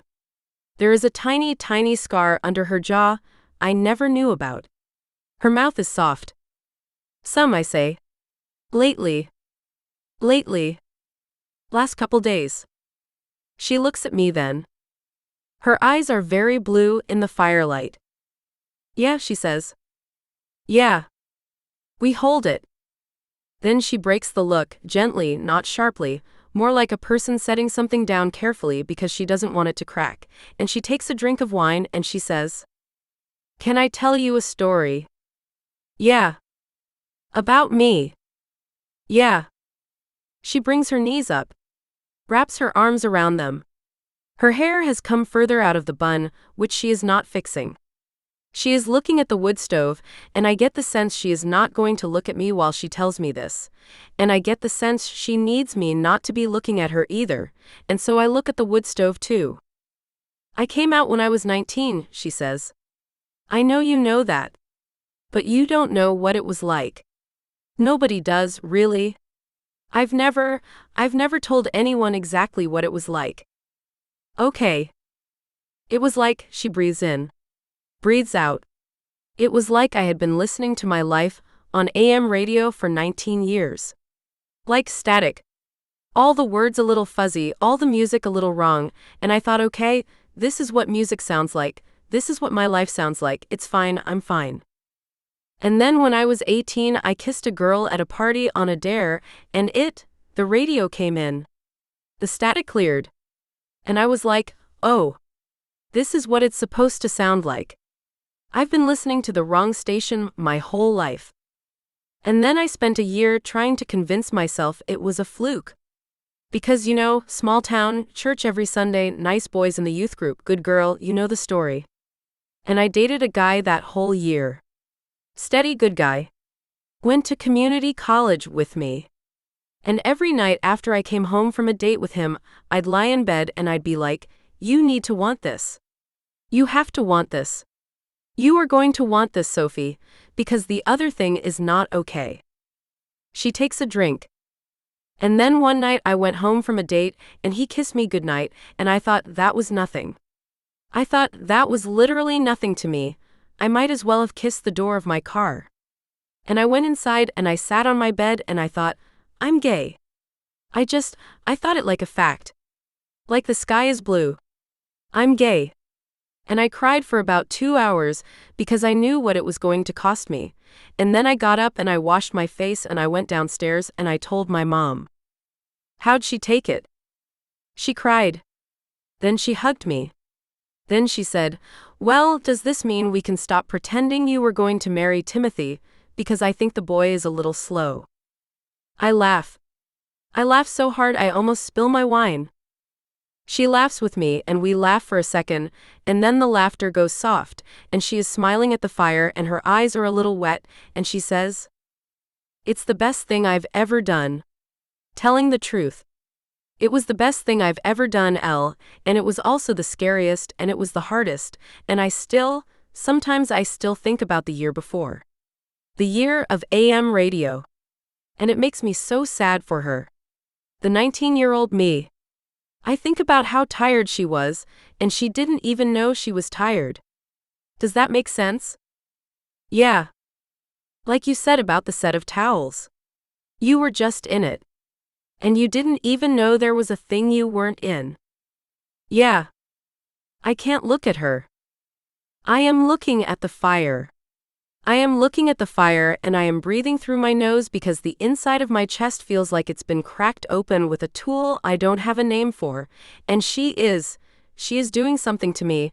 She is doing something intentional and careful, and I know she is doing it, and I am letting her. Sophie. Did you always know? I knew when I was 15. Technically. 15. I had a crush on, I'm not going to say who, because she lives in town and I don't want it getting back to her. But I had a crush on a girl when I was 15, and I thought it was friend feelings.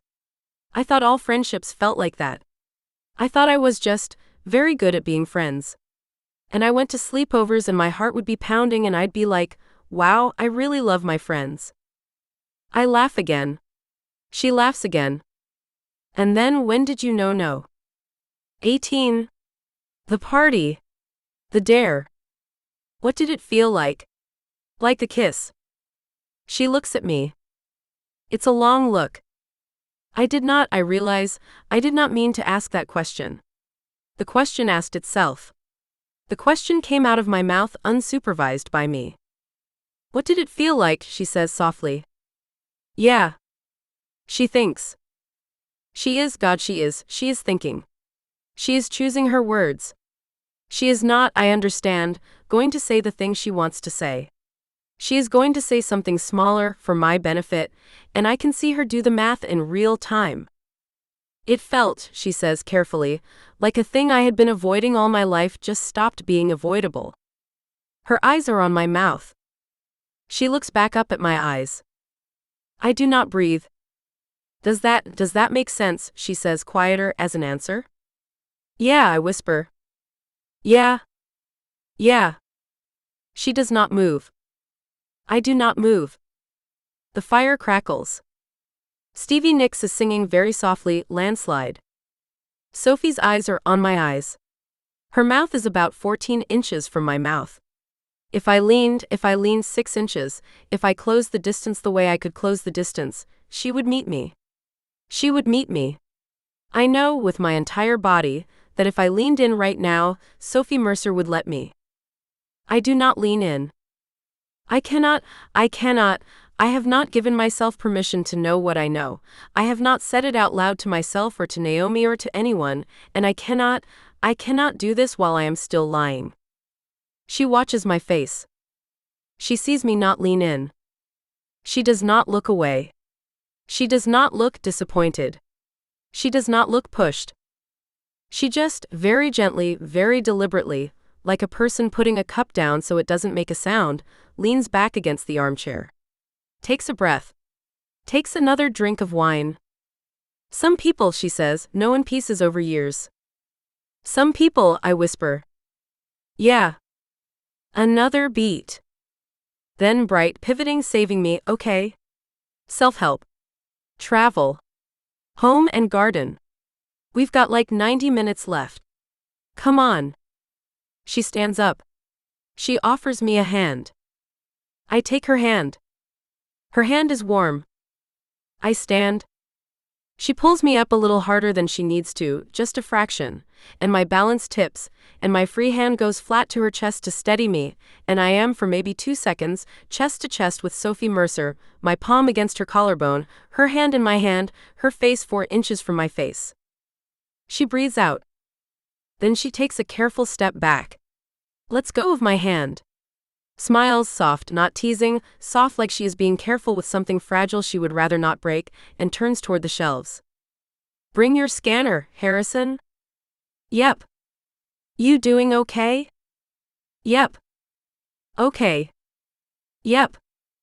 I follow her to the self-help shelf, and we scan books for another hour and a half, and we drink the rest of the wine, and she does not touch me again, and every square inch of my body is aware of the square inch of hers that was against mine for 2 seconds.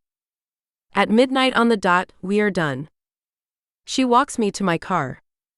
The parking lot behind the bookstore is empty. The street lamp buzzes.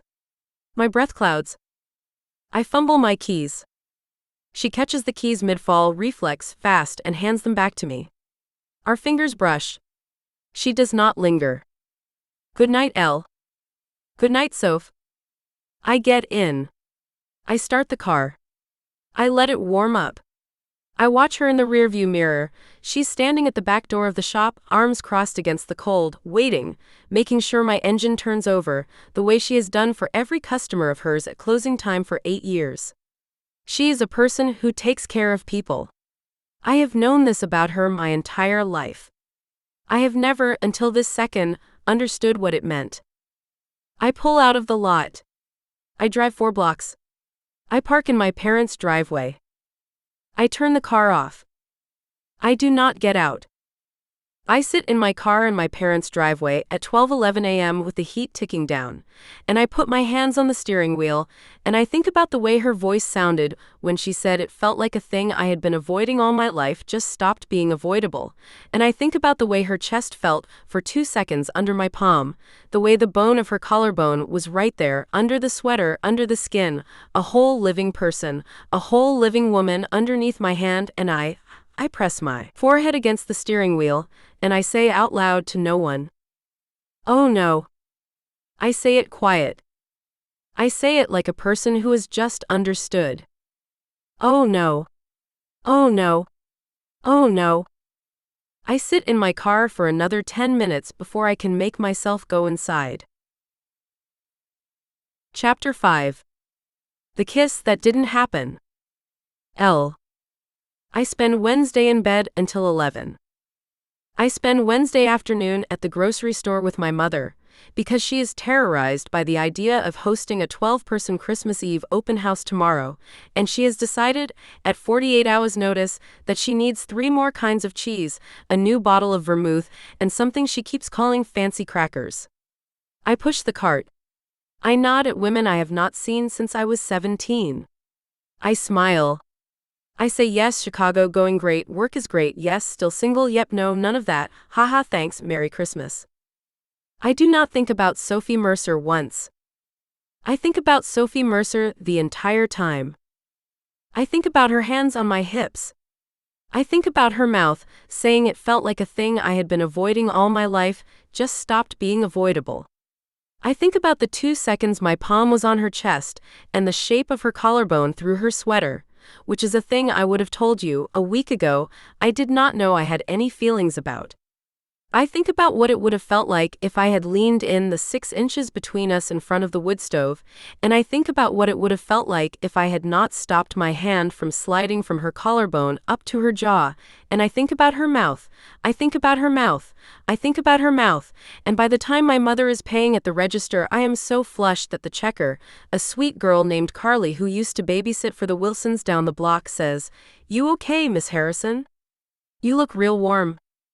"She's fine, Carly, she's just tired," my mother says. "Bag up the vermouth." In the parking lot my mother asks, "Are you coming down with something?" "No, Mom." "Your face is red." "It's cold." "That's not cold red. That's fever red." "Mom." "Let me feel your forehead." "Mom." She feels my forehead. She feels my neck. She looks at me the way she has been looking at me since I was 4, and bringing home a new stray cat every week. "Is something on your mind?" "Nothing's on my mind." "Elena?" "Nothing, Mom." She holds my gaze for exactly 1 beat longer than I need her to, and then she turns and starts loading groceries into the trunk like she has not noticed anything, which is my mother's way of telling me she has noticed everything. Help me with the trunk, sweetheart. Yes, ma'am. Thursday's Christmas Eve. I wake up at 8:04 a.m., and I lie in my childhood bed, and I stare at the ceiling for 15 minutes, and then I do the thing I have been dreading, which is I open my closet. My mother, 3 Christmases ago, decided that the holiday open house had a dress code. The dress code is festive. Festive, in my mother's definition, is not a sweater with a reindeer on it. Festive is what my mother calls a nice dress, Elena, something nice. You always look so nice in your dresses. Festive is the reason I have been packing a dress every Christmas for 3 years, and tonight is the reason I brought the dress I brought, which I had not thought about in the context of Sophie Mercer being in a room when I put it on, and which I am now thinking about exclusively in the context of Sophie Mercer being in a room when I put it on. It is dark red. Wine red. Long sleeves. A wrap, soft jersey, the kind of dress that falls a certain way on a body if that body has done any Pilates in the last 6 months. It hits mid-thigh. It has a V that I have, historically, pinned halfway up when I wear it to work things, and which I am tonight going to, probably, leave unpinned. Which I am going to leave unpinned because it is a party, and because I am 27, and because adult women can wear a V, and because any other reason is a reason I am not going to say out loud. I hang the dress on my closet door. I stand in front of it in my pajamas. I say out loud, "We are going to be normal tonight, Harrison." The dress does not respond. I take it as a yes. Theo arrives at 5. Theo is in a gray crewneck sweater and jeans, because Theo has been ignoring my mother's dress code with perfect serenity since 2019, and I hate him for it. He is in the kitchen when I come down, eating an olive straight out of the tray my mother has carefully arranged on the island, and she is swatting at his hand with a dish towel. Theodore Mercer. Catherine Harrison. Stop eating the olives. I can't help it, Kath, they're so good. Are these Castelvetrano? They are. You got the good ones. I love you. Get out of my kitchen. I love you and I'm proud of you. Out, Theo. He gets out. He walks around the island, he spots me in the doorway, and he does a full stop in the middle of the floor. Whoa. What? Elle? What? You look. Don't. You look hot, Harrison. Theo. I'm just saying. Don't just say. You look hot. You're gonna crush it out there. Anybody single coming tonight? Theo. I'm just asking. I don't know. I don't care. Don't set me up with anybody. I would never. You would absolutely. I wouldn't. My mother, pivoting from the olive defense, Sophie's coming? With Michelle and Rick. They're bringing the wassail. My stomach does the thing again. My stomach has been doing the thing all week, and at this point I am starting to think my stomach has a rewards card for doing the thing. Great, I say. Too bright. Theo looks at me. He looks at me for a half second too long. Then he says, "You okay, Harrison?" I'm fine. You look. I said I'm fine. Okay. He grabs an olive out of the tray my mother is guarding like Fort Knox, pops it in his mouth, winks at my mother, and heads into the living room to help my father with the fire. People start arriving at 6. Juniper Falls, as a town, functions at my parents' house every Christmas Eve. Ed and Karen from next door, with Karen's mother Noreen, who is 89 and has never once in her life refused a glass of sherry. The Petersons. The Brown-Watsons. Theo's friends Sam and Grace with their 1-year-old Pip, who is passed around the room like a breadbasket. My Aunt Marian. Our minister, Pastor Jim, who has the handshake of a man who spends 3 afternoons a week on a tractor. My father pouring whiskey in the corner, my mother running the kitchen like Patton. I work the room. I am historically good at this part. Elle Harrison, 27, marketing director, makes eye contact, asks follow-ups, remembers your grandkids' names. I am on autopilot. I am floating. I am holding a glass of champagne I am not drinking, and I am moving through the rooms of my parents' house with a smile that feels, to me, from the inside, completely normal. Sophie comes in at 6:40. I don't see her come in. I hear her laugh first, that laugh, the one I have been hearing since I was 8, the one that has been, in the last 10 days, completely recategorized in my brain, and I turn and she is in the foyer shaking snow off her boots, handing my mother her coat. The dress she is wearing is dark green. It is dark green, long-sleeved, a deep V, a wrap that ties at the side of her waist. It hits just above her knee. Her legs are bare. She has on low heels, the kind of heels a person wears at a Christmas Eve open house when she has to walk 2 inches on a slick porch and then stand for 4 hours. Her hair is down. It is the longest I have ever seen her wear it down.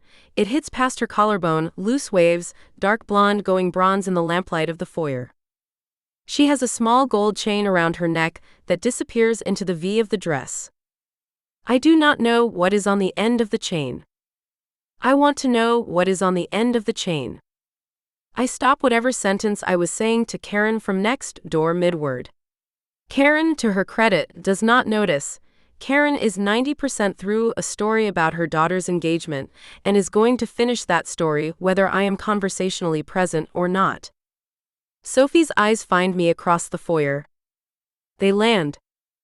They do the thing her eyes have been doing for a week, go soft, then sharpen, then go soft again, and her mouth opens, very slightly, like she is about to say something, and then her mouth closes, and she just looks at me for a held second, with her coat in one hand and my mother between us, and I watch her slowly, carefully, deliberately take me in from the tops of my boots to the V of my dress.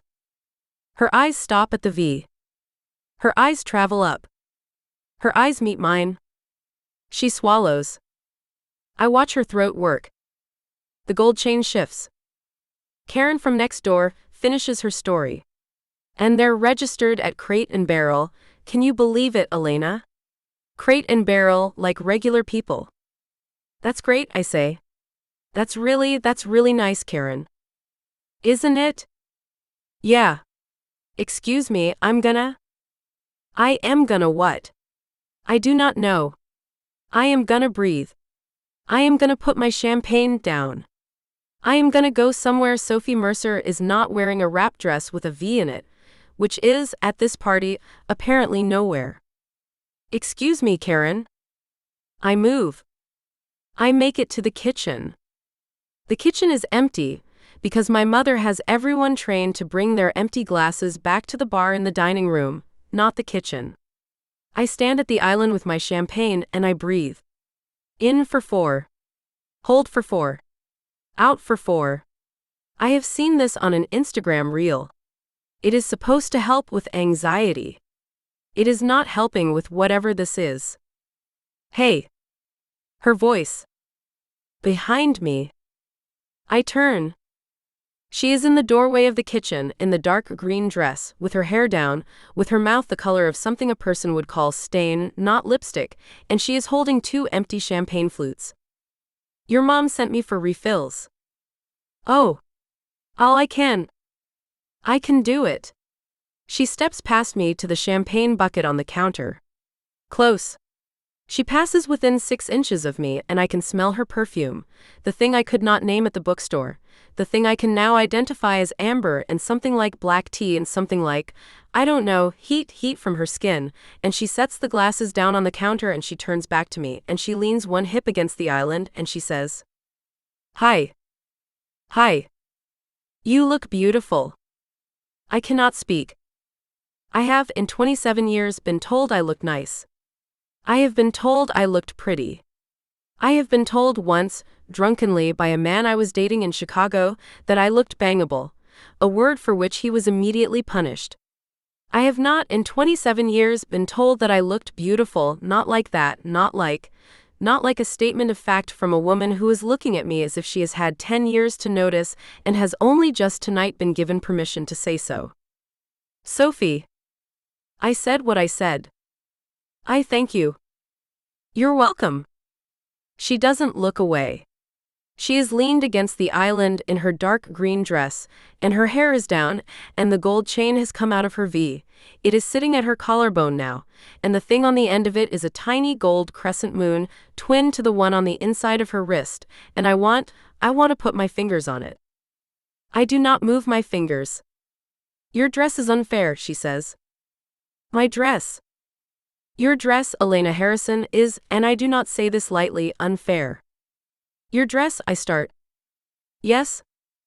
Your dress is? Yes. Also unfair. Thank you. You're welcome. She smiles. She smiles a slow, private, dangerous smile, and she bites the corner of her lower lip, not for show, just a small, unconscious bite, and she says, I have to tell you something. Okay. I am not, she pauses, recalibrates, starts over, I am not going to do anything about this. Here. Tonight. I want to be clear about that. This is your parents' house, and there are 12 people in the next room, and I have known you since we were children. Sophie. But I am going to tell you, because we are well past the point where it would be kind to pretend otherwise, that if you keep looking at me the way you have been looking at me tonight, Elle, I am going to have to do something about it. At some point. Not tonight. My mouth opens. It does not make a sound. I'm not going to kiss you tonight, she says softly. She takes a small step back. Puts her hands flat on the island. The gold moon catches the light. I'm not going to kiss you, because if I kiss you, I need you to be sure. I need you to be sure, Elle. Not buzzed. Not at your mother's party. Not tangled up in a week of me being too much with my hands. I need you to know what you want. Sophie. I'm not asking you to know right now. I'm telling you I'm not going to make this decision for you. I cannot breathe. I cannot get the air I need. She is looking at me, and her eyes are soft, and her mouth is kind, and she is standing 4 feet from me at my mother's kitchen island, and she has just said the single most erotic sentence anyone has ever said to me in my life, and it was a refusal. Okay, I whisper. Yeah. Take your time, Elle. Okay. However long it takes. Okay. She picks up the champagne flutes. She holds them with the poise of a woman whose hands are not shaking, which, I notice, hers are not. Mine are. Mine are trembling so badly I set my glass down on the counter so nobody, in the next hour, has to watch me almost drop it. She turns at the doorway. She looks back at me once. Merry Christmas, Elena. Merry Christmas, Soph. She goes. I stand in my mother's kitchen for, I don't know how long. Long enough that my father walks in looking for a fresh bottle of whiskey, and startles when he sees me. Oh. Sorry, kiddo. Hi, Dad. You hiding from Karen? A little. Smart girl. She'll talk to you about that daughter's engagement until next Christmas. He finds the whiskey. He turns. He looks at me for a second longer than he usually does. You okay? Yeah, I'm fine. I'm fine, Dad. Okay. Come out when you're ready. Your mother is about to rope everyone into carols. Oh God. Yeah. He leaves. I stand at the kitchen island for another minute. I look at the spot on the counter where Sophie's hands were. There's a half moon of condensation from where the champagne flutes were set down. The gold light from the pendant lamp is catching it. A little shining crescent on the granite. I put my finger through it and smear it away. Carols happen. I sing carols. I sing carols, standing next to my father with my mother at the piano, and 12 people with their sherries and their whiskeys and their babies, and I sing every word of O Holy Night without forgetting a single one, and Sophie stands across the living room from me next to her friend Michelle, and Sophie sings too, and she has a better voice than I remember, warm and low, and she does not look at me during the carols once. She does not look at me, but I can feel her not looking at me, the way you can feel a room's weather. After carols, people start peeling off. The Browns go first because they have a 3-year-old, and it is 9. The Petersons go because they have made plans to be at Karen's mother Noreen's for a midnight sherry. By 10:30 there are 4 people left.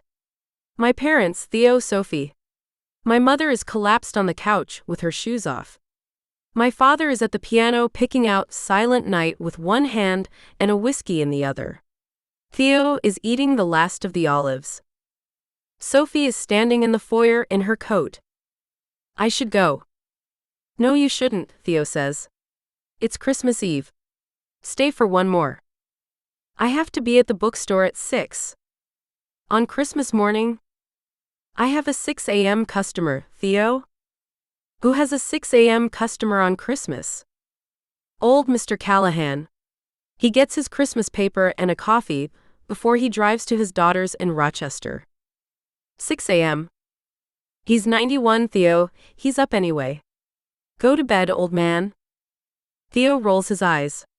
He goes to kiss her forehead. She swats him. She looks across the room at me. She does not say walk me out. She does not have to. I'll walk Sophie out, I say, already on my feet, already moving, already saying good night, see you tomorrow, Merry Christmas Mom, Merry Christmas Dad, already grabbing my coat off the hook. Drive safe, Sophie, my mother says. Thanks, Mrs. H. Elle, honey, walk her to her car. It's icy on the path. Yes, ma'am. We go out the front door. We go down the front walk. It is snowing very lightly, the kind of snow that hangs in the air more than it falls, and the porch light behind us is yellow, and the street lamp at the corner is yellow, and Sophie's breath is a white cloud in front of her mouth, and she stops at the driver's side door of her car and turns. She leans against the car. She puts her hands in her coat pockets. She looks at me. You walked me out. I walked you out. Why? I don't know. She waits. She waits. The snow falls around her. Yes, you do, Elle. Yes, you do. Sophie. Take your time. I'm not rushing you. I'm just telling you I know you know. I look at her.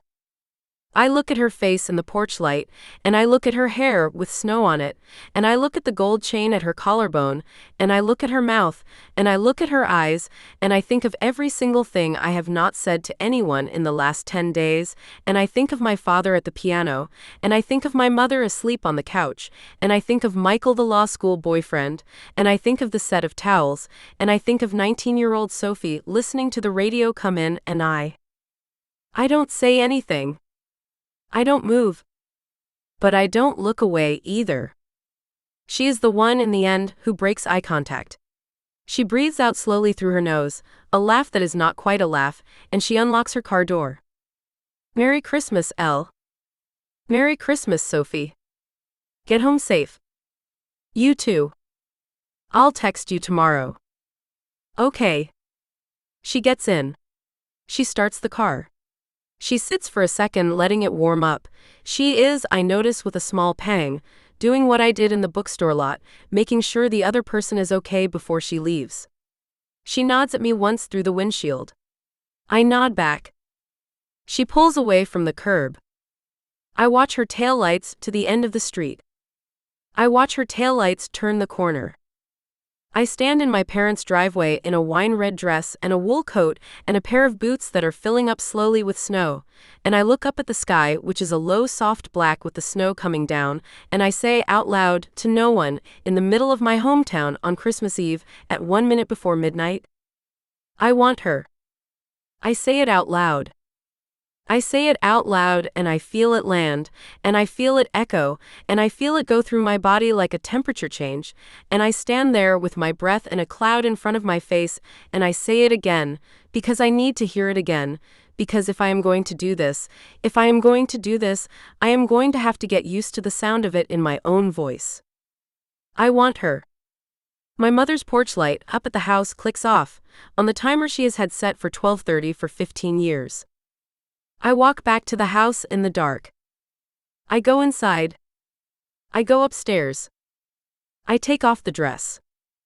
I lie in my childhood bed, in the blue room I painted at 15, with my hair still pinned and my mascara still on, and I stare at the ceiling, and my phone is on the nightstand, and I pick it up, and I open a text thread, and I type, "Can you talk tomorrow morning?" I send it to Naomi. 3 dots appear immediately. She is up. Of course she is up. It's Christmas Eve and she is a lapsed Catholic in a pajama set with her cat. Yes. Whenever. Call me the second you wake up. Is it what I think it is? I look at the message for a long time. I type back, yes. I hit send. I turn the phone face down on the nightstand. I stare at the ceiling. I do not sleep. My left knee is warm. My back is warm. My palm, the one that was on her chest for 2 seconds on Tuesday night, is warm. My whole body is warm from the inside, and I am not tired, and I am not scared, and I am not, for the first time in a week, I am not lying. I am just awake. I am just awake in my childhood bed in my hometown on Christmas Eve, having finally said out loud to nobody in the snow the truest sentence I have said in 10 days. I am going to say it again in the morning. I am going to say it out loud tomorrow to Naomi. And then, at some point this week, at some point before I lose my nerve, I am going to say it to Sophie Mercer. Chapter 6. Something about her. Elle. I do not sleep. I lie in my childhood bed with the wine-red dress pooled on the floor and my hair still pinned and my mascara still on. And I watch the ceiling go from black to deep navy to eventually, the first hint of gray that means Christmas morning is coming. At 3 a.m. I get up. I wash my face. I take the pins out of my hair. I put on a t-shirt and sweatpants. I get back in bed. I do not sleep. At 3:15 I pick up my phone. I have one unread text. Yes. It's mine. I sent it to Naomi at 12:41. It is still the most honest thing I have said to another person in a decade, and it is 3 words long, and one of them is punctuation. I open the thread with Naomi. I do not type. I set the phone down, face up on the mattress next to me. I start pulling threads. Here's the thing I have not let myself do in the last 10 days, or more accurately, in the last 10 years. I have not let myself reread my own life. I have been editing my life in real time.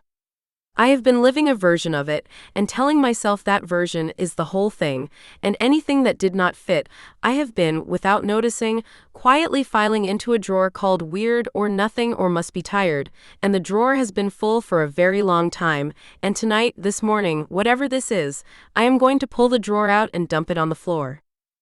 I start with the easy one. Hannah Martinez. Sophomore year of college. I was 20. Hannah was my roommate, and we had a floor party in our suite. We played Spin the Bottle because somebody was drunk enough to suggest it, and because we were 20, and we thought Spin the Bottle was ironic. The bottle pointed at Hannah. It was my turn. I kissed her. We kissed for maybe 5 seconds. It wasn't a peck. Her mouth was soft. Her hand came up to the side of my neck and the whole room whistled, and she pulled back and laughed and said, "Good job, Harrison," and everybody clapped. I remember exactly what I thought in my dorm room bed that night. I thought, I want to do that again. And then I thought immediately, oh, that's a weird thing to think. That was a bit. That was the game. I don't actually want to do it again. I'm just drunk. I'm drunk and Hannah is pretty, and I'm confusing being impressed with being attracted. This is not a thing. This is fine. And I closed the drawer. I closed the drawer and I did not open it again for 7 years, and in the dark of my childhood bedroom on Christmas morning, I open the drawer and I look at it, and what I see is a 20-year-old girl on the other side of her bed hearing a bottle rattle and hoping quietly that it pointed at Hannah. I sit with that for a while. I pull the next one. Carol. Sarah, my best friend from high school, had a screening of Carol at her apartment when we were both 24. We were back in the city. She put it on a sheet on her wall. We drank white wine and ate popcorn. I had not seen it. I remember watching Cate Blanchett walk into that department store in fur and gloves, and I remember my stomach went hot. I mean, genuinely hot, like I'd taken a shot of something. And I remember thinking, she's magnetic, what a performance. And I remember the scene where Kate touches Rooney Mara's shoulder in the hotel room, and I had to look at the popcorn bowl in my lap for 3 straight minutes because I could not breathe. Afterward, I told Sarah what a beautiful movie. And Sarah said, right? I cried. And I said, me too, but I was not crying about what she was crying about. I was crying about, I didn't know.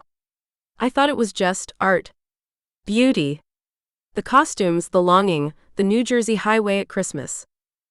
I told myself it was the Christmas of it. Then I was single for 8 months after that, and I watched Carol twice more, alone in my apartment, both times with my hand not entirely where I could today pretend my hand had been. I closed that drawer gently. That one is heavier than the Hannah one. The next drawer I pull is the longest. It's the one labeled Sophie, and it's not one drawer. It's a whole file cabinet. And I have been pretending this file cabinet was a houseplant. Sophie at 17, the summer before I left for college, sitting on the back porch of the Mercer house in cutoffs and a bikini top, reading. I had walked out of the back door with 2 iced teas for me and Theo. I took one look at her and I walked back inside, and I dumped both iced teas down the drain and I made new ones. I do not remember why. I do not remember thinking anything. I just remember the act, pouring out perfectly good iced teas and making new ones, so I would not have to walk out onto the porch for another 4 minutes. Sophie at 19, coming out to Theo and her parents. Theo telling me on the phone. I was a sophomore. I sat on the floor of my dorm room, and I cried. I told myself I was crying because I was proud of her, and because I was moved. I was crying. I was crying for 45 minutes. I called Theo back 3 hours later and I asked if Sophie was okay, and he said yeah, she's good. Mom took her out for pancakes, and I hung up and I cried for another 20 minutes. When Hannah came home, I was still puffy, and Hannah said, "What's wrong?" and I said nothing. My friend's sister came out and it was beautiful, and Hannah said, "That's a thing to cry about," and I said, "I guess I'm emotional today," and we went to dinner and I was not emotional the rest of the day. Because the thing I had been emotional about wasn't pride. The thing I had been emotional about was, I don't know. Loss maybe. Of a thing I had not even known I was holding. Sophie at 22, at Theo's 25th birthday party in Chicago. She came down for the weekend. She slept on my couch. I changed my sheets twice before she came because the apartment should feel like a hotel. I bought candles. I bought a candle. Elle Harrison bought a single gardenia candle, because a thought I had and then immediately discarded was that Sophie would like a candle. She stayed 3 nights. I could not sleep. I told myself it was because I was nervous about hosting. I was not nervous about hosting. I have hosted my mother for a week without losing a single hour of sleep. I could not sleep because a woman with blue eyes was on my couch 1 room away. Sophie at 26, FaceTiming me on my birthday from behind the bookstore counter. She had her hair up. She had baking flour on her cheekbone. She said, "Happy birthday, Elle, you old bitch," and I laughed and I went and poured myself a second glass of wine in the kitchen of my own apartment, and I thought very clearly, for one unguarded second, God, she's beautiful, and I immediately refiled it as what a pretty girl Theo is related to, what a pretty family, and I closed the cabinet. I stop pulling drawers. I sit up in bed. I put my face in my hands. The room is still dark. My phone is still face up on the mattress. The text thread with Naomi is still open. I say out loud in a voice that is shaking a little, "Oh my God." I say it again. Oh my God. I have been in love with Sophie Mercer for 10 years. I have been in love with her since I was 17, and she was 18, possibly. Possibly since before that. Possibly since the summer the Mercers had the above-ground pool and Sophie was 15 and I was 16, and I actually remember thinking with my 17-year-old brain, my brother's sister is prettier than I am, and filing it immediately under weird straight girl jealousy. I have not been jealous. I have been the entire time wanting. I have been wanting the way a person wants something she has decided, without ever saying so, that she cannot have. I am 30 seconds away from breaking into tears, and I don't know if it's grief or relief or both, and I grab my phone off the mattress and I call Naomi. She picks up before the first ring ends. Elle. Nay. My voice cracks on the first syllable. Her name. 2 letters. I crack. Oh babe. Oh. Hey. I've got you. I'm here. Nay, Take a second. Breathe. I'm here. I'm not going anywhere. I breathe. Her video is on. She is in bed. Edwin the cat is curled against her chest. She has no makeup on. Her braids are wrapped. She is wearing her glasses. Naomi Chen, my best friend in the world, sitting up at 3:40 a.m. on Christmas morning because I texted her one word. I'm here, Elle. Nay. Breathe. I have been. Breathe, Elle. I breathe. I have been queer my whole life, and I have been pretending I wasn't. It comes out in one exhale. It comes out in one breath, in one sentence, with no pauses, and the second it is out, I am crying so hard I cannot see Naomi on the screen. I am crying so hard I have to put the phone down on the bed, and Naomi is saying, oh babe, I'm here, breathe, I've got you, and I am 27 years old, and I have been holding my breath since I was 15, and I am, for the first time in my life, breathing out. Naomi lets me cry. She lets me cry for what must be 4 minutes straight. She doesn't say a thing. She picks up her phone and puts it on her nightstand, so the camera is on her face the whole time, and she just sits there with Edwin, and every now and then she says very quietly, I've got you, and I cry, and eventually I stop. Hi, she says soft. You still with me? I'm with you. Okay. Sorry. Do not apologize. Don't you dare. You are doing the bravest thing I have ever watched you do, and you do not get to apologize. Okay. Tell me. Tell you what? Tell me all of it. Tell me the drawers. The drawers? You just said you were pretending. Tell me what you were pretending about. Tell me the things you've been filing away. I tell her. I tell her about Hannah. I tell her about Carol. I tell her about the iced teas on the Mercer porch. I tell her about crying for an hour when Sophie came out to Theo. I tell her about the gardenia candle and the changed sheets and not sleeping while Sophie was on my couch. I tell her about a specific afternoon in September when I was 24 and I cried in a bathroom stall at work because a colleague had mentioned offhand that her fiancé, she had a fiancé, had gotten her a promotion present, and I had not understood why I was crying until I was home that night and I had, without thinking, texted Sophie Mercer a gif. I had texted Sophie Mercer a dumb gif of a cat falling off a couch at 10:30 on a Tuesday night, and she had texted back ha ha ha, and I had gone to bed smiling. I tell her about the pool game at the Stag. I tell her about the hands on my hips on the shelf. I tell her about the kitchen at the open house. I tell her about the driveway and the snow and I want her, and the porch light clicking off, and the silence after. I talk for a long time. Naomi doesn't interrupt. Not once. She listens the whole time. When I finish, she says very quietly, Babe. Yeah. I love you. I love you.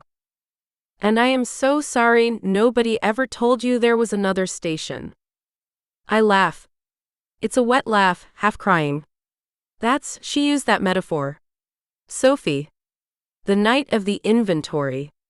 She said, she'd been listening to AM radio, and then she kissed a girl and the station came in. Yeah. That's a common one, honey. It's not original to her. That's because it's true. I know. Elle? Yeah. How do you feel? I think. I actually, genuinely, stop and think about the question. I feel like I just took off a pair of shoes I've been wearing for 10 years and did not know were a size too small. I feel like my feet are tender, but I can walk better. I feel like I have been inside a house for 10 years and I just stepped out into the cold, and it is cold, but the air is so much better. I feel like I am mourning a version of myself who is not dead, exactly, but who is going to be different in the morning. I feel lighter. I feel terrified. I feel like I am going to throw up. I feel like I want to laugh. I feel like I want to go to Sophie Mercer's apartment, right now, right this second, at 3:57 on Christmas morning, and bang on her door until she opened it, and free, I say. And sick. That sounds right. Am I actually, nay, am I actually? Are you actually gay? Am I? I don't know, babe. I'm not the queer counsel. That's not how it works. But if you want my outside read, you are minimum not straight. What specifically you are, you'll figure out. But not straight is pretty much on the table at this point. I've dated men. You sure have. I've slept with men. You sure have. I liked Michael. You did.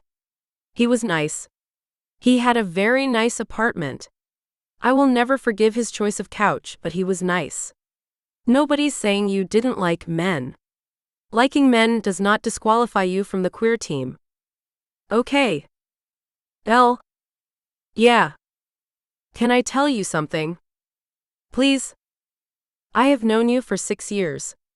And I have listened to you talk about Sophie Mercer for 6 years. And she pauses, choosing, I have had my suspicions. Oh my God. What? Babe, you have been talking about this woman since I met you. Every time you come back from that town, you talk about her for 3 days. The bookstore, the jokes, the hair. Guess what Sophie wore? Guess what Sophie said? I thought, okay, this is your best friend's sister, they're close, whatever. And then you would do things like show me a picture she sent you on her birthday like I was supposed to, I don't know, grade it. I did not. Elle. You did. You showed me a picture of her from a pumpkin patch in October 2023, and you made me look at it for a full 45 seconds, and you kept saying, doesn't she look good? Like, doesn't she look so good? And I said, she looks great, honey, and you said, yeah, right, and I thought to myself at the time, oh my God. I did not say anything. I did not say anything, because it was not my place, and because I love you, and because if you weren't ready to see it, me seeing it was not going to help. But babe, for the record, I have been wondering for a long time. I'm going to hit you. You're welcome. I'm going to hit you, Naomi. You can hit me when you're in Chicago. I will hold still. I laugh, and then I am crying again, a little, and Naomi is crying a little too, and we sit there on FaceTime across 600 miles at 4 in the morning on Christmas, laugh crying. So what are you going to do? She says, eventually. About what? About Sophie Mercer. Oh. Yeah. I don't know. Do you? What? No. I think about Sophie at my mother's island last night, saying, I am not going to kiss you, because if I kiss you, I need you to be sure. I think about her at the street lamp saying, yes you do, Elle. I think about her finger tracing off the small of my back after the pool game, slow, casual, deniable. I think about her taking me into her stockroom to show me, very gently, a set of rules a 9-year-old wrote, and the way her face looked when she said, you know you're allowed to come every day. Yeah, I say. I know. Okay. I want. Say it. I want her. Out loud. I want her. Louder. I want her, Naomi. There you go. I want her. I want her, and I am scared, and I am almost 30, and I don't know what I am doing, and I don't know what this is going to do to Theo, and I don't know what it's going to do to my mom, and I don't know what it's going to do to my life, and I stop. I breathe. And I want her anyway. Yeah, babe. Yeah. That's what this is. Yeah. Elle. Yeah. Go get her. I look at the clock. It's 4:12 in the morning. It's Christmas. Sophie said she had to be at the bookstore at 6. For Mr. Callahan. 6 a.m. on Christmas morning, Sophie Mercer is going to be at her store alone, making coffee, pulling a pastry out of a case, cutting lights on, because a 91-year-old man is going to buy his daughter's newspaper before driving to Rochester. Nay. I'm going to go to the bookstore. What time is it? It's 4:12. She'll be there at 6? She'll be there at 5:30. Go at 5:30. Yeah. Elle. Yeah. Brush your teeth. Yeah. And babe? Yeah. Tell her the real thing. Don't play this. Don't flirt it. Don't do the thing where you make it small so you can back out. Tell her you spent 4 hours opening drawers, and tell her this is what was in them. Okay. Okay? Okay. Go shower. I love you. I love you more. She hangs up. I shower. I brush my teeth. I put on clean underwear. I put on jeans and a soft white t-shirt and a cream cardigan that used to be my mother's, because it is in my old closet and it smells like cedar, and it is, for some reason, the thing my hand goes to. I do not put on makeup. I put on a little lip balm. I put on my boots. I put on my coat. I go downstairs in stocking feet with my boots in my hand, because my parents are asleep, and I leave a post-it on the coffee maker. Went for a walk. Bookstore. Back in a bit. Merry Christmas. XOXOE. I drive to Main Street at 5:30 in the morning on Christmas Day, through a town that is entirely asleep, past Christmas trees in every window, and I park on Linden and I walk around to the front of the bookstore. The lights are on. Of course the lights are on. Through the bay window, I can see her. She is behind the counter. Her hair is up in the high loose thing. She is in jeans and a charcoal sweater with the sleeves pushed up. She is prepping the espresso machine. She is alone. The Christmas tree in the bay window is lit. The Christmas lights along the shelves are on. The whole inside of the store is gold and warm, and she does not know I am standing out here in the cold. I watch her for 30 seconds. Then I step up to the front door. I tap on the glass. Her head comes up. She sees me. She freezes for 1 full second, a towel in her hand. Then she comes around the counter. She comes to the door. She unlocks the door. She opens it. Cold air comes in. Warm air goes out. We stand in the doorway. Elle. Hi. It's 5:30 in the morning. I know. On Christmas. I know. Are you okay? Did something happen? Sophie. Yeah. I breathe. I have rehearsed this entire drive. I have rehearsed in the shower.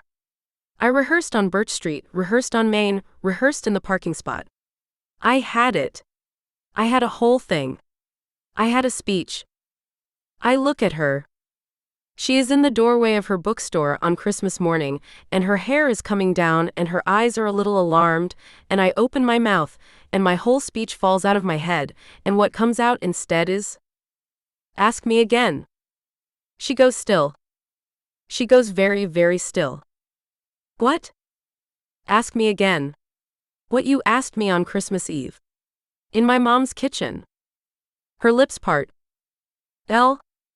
Ask me if I'm sure. Her eyes are on mine. The cold is coming into the shop. Her hand is on the door handle. She does not move. Elle, she says quiet. Are you sure? Yes. Come inside. Okay. She steps back. I step in. She shuts the door behind me. She locks it. She turns around. We are alone in the bookstore at 5:30 a.m. on Christmas morning. The espresso machine is hissing quietly behind her. The tree lights are on. The Christmas lights on the shelves are on. There is no one in the world who knows we are here except Naomi, and she is 600 miles away, and she is at this moment asleep. Sophie looks at me. She looks at me for a long second. And I do not know what my face does, but whatever it does, Sophie's eyes they go dark. They go soft. They go the way they went on Christmas Eve, at the island, except there is nothing stopping her now. We are not at my mother's house. There is not a party in the next room. There is no reason on earth, for either of us to not do what we have been not doing for 10 days. She says quietly, say it again. I'm sure. Elle. I'm sure, Sophie. Say my name again. Sophie. Again. Sophie. She steps toward me. She stops 6 inches away. She lifts her hand. She puts her palm against the side of my face. Her thumb slides under my jaw. She tilts my chin up. And then she doesn't kiss me. She looks at me. She looks at me for one more held second with her hand on my face, and her eyes are searching mine, and she is giving me one more out, one more door I can walk through, one more second where this is not yet a thing that has happened and I can still, if I need to, take it back. I do not take it back. I bring my hand up. I put it flat against her chest. I feel her heart beating under my palm, hard and fast, harder and faster than I expected, and I think, oh, she was pretending too. She was pretending she was calm. She has been pretending the whole time. I curl my fingers into her sweater. I pull her closer. And then I stop this chapter here, because what happens next is not going to fit in the last paragraph of a chapter, and because Sophie Mercer has waited 10 years, and because the first time my mouth is on hers is going to get its own room. Chapter 7. Ask me. Sophie. She pulls me closer by my sweater, and I am gone. That is it. That is the whole story. 10 years of pretending, 10 years of careful, 10 years of no Sophie not yet, Sophie not ever, 10 years of writing in a journal in a drawer in an office of a store I built partly, if I am honest, the most honest I have ever been, which is what this morning has apparently made me, I built partly so that a version of Elle Harrison would have a reason to come and visit. 10 years, and she curls her fingers in the front of my sweater, and I am done. I do not crash into her. That is the thing I want to be clear about, in case she is remembering this one day and wondering who moved first, because the truth is that neither of us moved and both of us did. My hand is on her jaw. Her hand is in my sweater. Her breath is on my mouth. And for one more second, 1.5, 2, we stay exactly there held, because I have waited 10 years and I am allowed, I think, to have this second before I lose my mind. Her eyes are on my mouth. Her eyes are on my mouth, and she has to. She has to be the one. She has to be the one who closes it. She has to be the one who makes this real, because if I do it, I will never know if she needed to, and I need her to need to. She closes it. She tilts up and her mouth meets mine, and oh. Her mouth is warmer than I have let myself imagine, which is a thing I have done for a decade, and I have gotten very good at. And it is still warmer than I had the capacity to imagine, because you do not actually know what another person's mouth feels like until it is on yours, and mine is, oh God, hers is. She kisses me like a person who is not sure, which is exactly what she is. She kisses me gentle, half a question, a small pressure, a pull back an inch to make sure the ground is holding. Her bottom lip brushes mine once, lightly, like checking the temperature of water. Her nose bumps mine on the second pass, and she laughs a small shaky laugh into my mouth, embarrassed, and I laugh too. I can't help it, and the laugh breaks whatever last thing was frozen between us, and then? Then she kisses me like she means it. Her hand tightens in my sweater. She pulls me in. Her mouth opens against mine and she makes a sound, a small, soft, stunned sound halfway between a sigh and a swallow. And my hand slides from her jaw around to the back of her head into the softness of her hair at the nape of her neck, and I angle her the way I want her and I kiss her properly. I kiss her the way I have been wanting to kiss her since I was 17 years old. I kiss her careful first. Careful and thorough. I kiss her slow enough that she can feel every second of it. I let her feel the shape of my mouth. I let her feel my tongue, barely a question, tracing her bottom lip, and she opens for me like it was never a question, and when my tongue slides against hers for the first time she makes a sound into my mouth that is. It is a sound. It is a sound I am going to hear in my head for the rest of my life, and it is the sound of a woman tasting something she has been wanting and has not known she was wanting. And I have heard that sound maybe 3 times in my adult life, and I have never heard it like this. My hand moves. I don't decide it to, it just does, down from her hair, down her spine through the cream cardigan, down to the small of her back. My palm fits there like her back was drawn for my palm. I pull her in. I pull her against me, chest to chest, the way she was against me for 2 seconds on Tuesday night in the reading nook, except this time it is not 2 seconds. This time, I do not have to let go. This time her mouth is on mine and her hand is curled in the front of my sweater, and I pull her against me and I feel her soften. I feel her knees do something. I feel her actually sway a half inch into my body, and I go a little feral, I will not lie, I walk her back. I walk her backward, across the shop. 3 steps.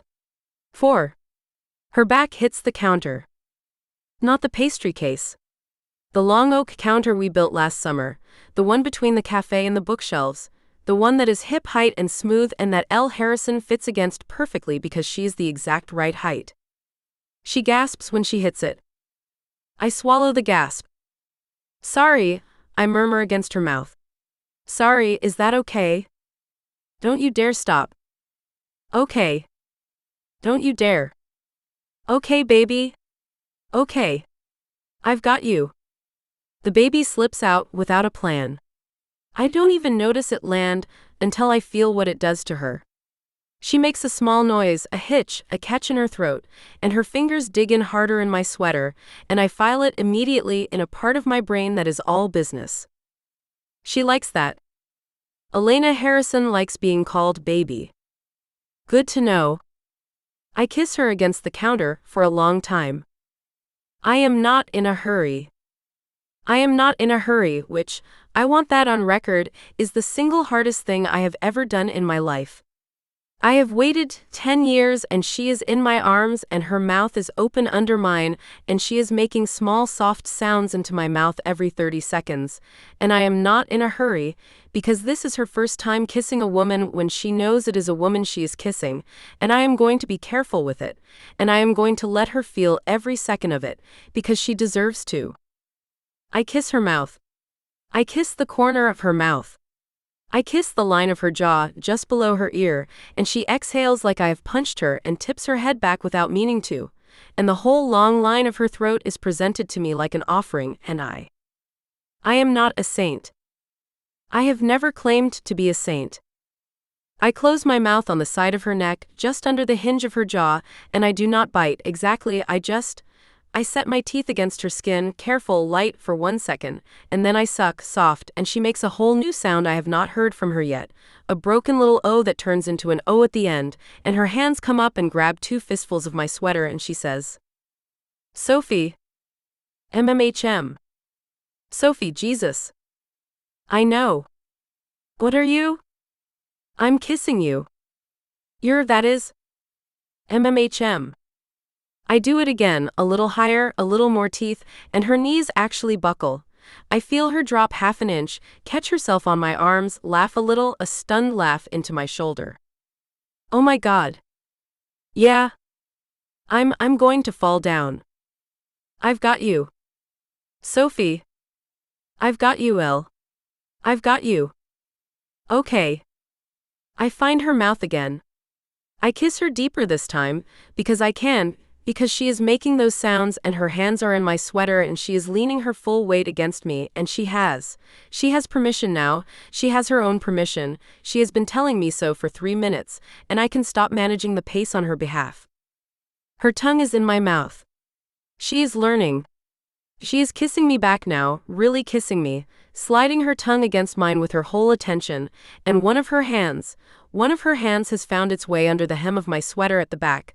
Her fingers are on the bare skin of my lower back. Her fingers are cold, and she is splayed there like she is holding me in place, and I feel those 5 cold fingers on my skin and I think for one wild second I am going to come apart standing up in my own bookstore at 5:40 in the morning on Christmas Day because Elle Harrison has put her hand on my back. Get it together, Mercer. Get it together. My hand slides down from the small of her back to her hip, and I pull her hip against me, and I step between her thighs where she is leaned against the counter, and she opens her legs for me, an automatic small shift, and my thigh presses against the seam of her jeans, and she makes a noise I have never heard any human being make before. It is low. It is broken. It is involuntary. It is a small, wrecked NNGH against the corner of my mouth, and my entire body lights up like a fucking switchboard. I am going to have to stop this soon. I am going to have to stop this soon, because if I do not stop this soon, I am going to have Elle Harrison's first time with a woman on the counter of Mercer Books and Brew, bent over an oak slab my father helped me sand, at 5:42 in the morning, and she deserves so much more than that. But not yet. Not quite yet. My hand slides up the outside of her thigh. I find the hem of her t-shirt, where it has ridden up under the cardigan. I put my fingers, flat against the strip of skin between her tee and the waistband of her jeans. She shudders. I mean, her whole body does it. Her whole body, one full shudder, head to foot, a wave of it, and she breaks the kiss and presses her forehead against mine and says, "Sophie." Yeah. Sophie, oh my. I know. I have never, this has never. I know, baby. I know. Why is this like? Shush. I know. I kiss her softly on the cheek. On the corner of her mouth. On the other cheek. My hand is still flat against her waist, my palm against her skin, and I can feel her pulse, I can feel her breathing, I can feel her. Elle? Yeah. I am going to stop kissing you in about 2 minutes. Why? I laugh. I laugh against her temple, and I press my forehead against hers. Because if I don't stop kissing you in about 2 minutes, I am going to lift you up onto this counter, and I am going to take those very nice jeans off of you. And the first time I have my mouth on you for real is going to be at 5:42 in the morning on Christmas Day, in a building that has 3 separate smoke detectors and a bell over the front door. She laughs. It is a surprised laugh, half shocked, half delighted. Sophie Mercer. What? That is? MMHM. That is a very specific sentence. I have been thinking about it for, about 10 years. Sophie. What? You can't just say that. I can. I did. You asked. She is laughing now into my shoulder, a real laugh, a giddy laugh, and I am laughing too, and our bodies are pressed together, and she is laughing into my shoulder, and her hand is still flat against the bare skin of my back under my sweater, and I honestly do not know what to do with my life. She pulls back. She pulls back enough to look at me. Her eyes are wet. Her mouth is swollen and her lip gloss is gone, and there is a red flush on her chest above the V of her t-shirt, and her hair is mussed on one side, and she looks at me and she says, I don't want you to stop. I know. So don't. Baby. Don't. Elle. Listen to me. Listen. I'm listening. I have waited 10 years for this. 10 years. And I am not going to give you your first time with a woman against a counter at 5 in the morning. Not because there's anything wrong with the counter. Believe me, we will get to the counter. We will get to every counter. But the first time, I want you in my bed, and I want 3 hours, and I want to take my time with you, and I want you to not be thinking about the fact that there is a loaf of sourdough defrosting 20 feet from us. She bursts out laughing. She laughs into my shoulder for 10 straight seconds. There is not. There is. What?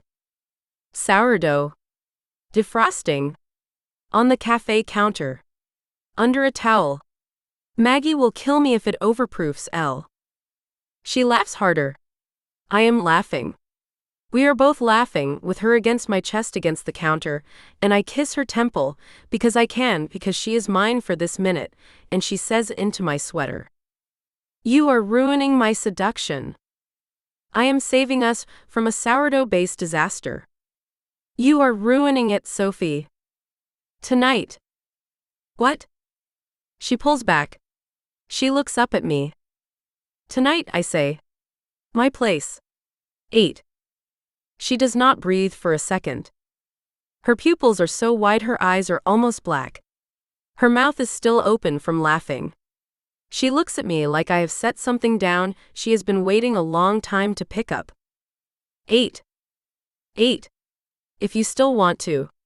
If you wake up in 3 hours and you've changed your mind, you text me and we go back to whatever we were before, and I will be fine. I swear on my life I will be fine. I am not going to make this. Sophie. Yeah. 8. 8. 8. I want to. Don't tell me you'll be fine. I want to. Okay. Okay. She stands there against the counter with my hand still at her waist, and the shop very quiet around us, and her eyes are soft and her mouth is swollen, and I think absurdly, because I am standing upright and fully clothed in my own business, in my own life on a Thursday morning, and my hair is a mess and I taste like her, I think this is the best day of my life. It's not even 6 a.m. yet. Oh God, what a year. I get her out the door. It takes a minute. It takes a minute because every time I go to step back from her, one of us moves forward again. She kisses me one more time at the threshold. I kiss her one more time at her car. I stand in the cold in just my sweater and my apron, no coat, and I watch her drive off, and I do not go inside until her taillights are at the corner, because I cannot make my legs do anything else. Then I go back in. I walk to the counter.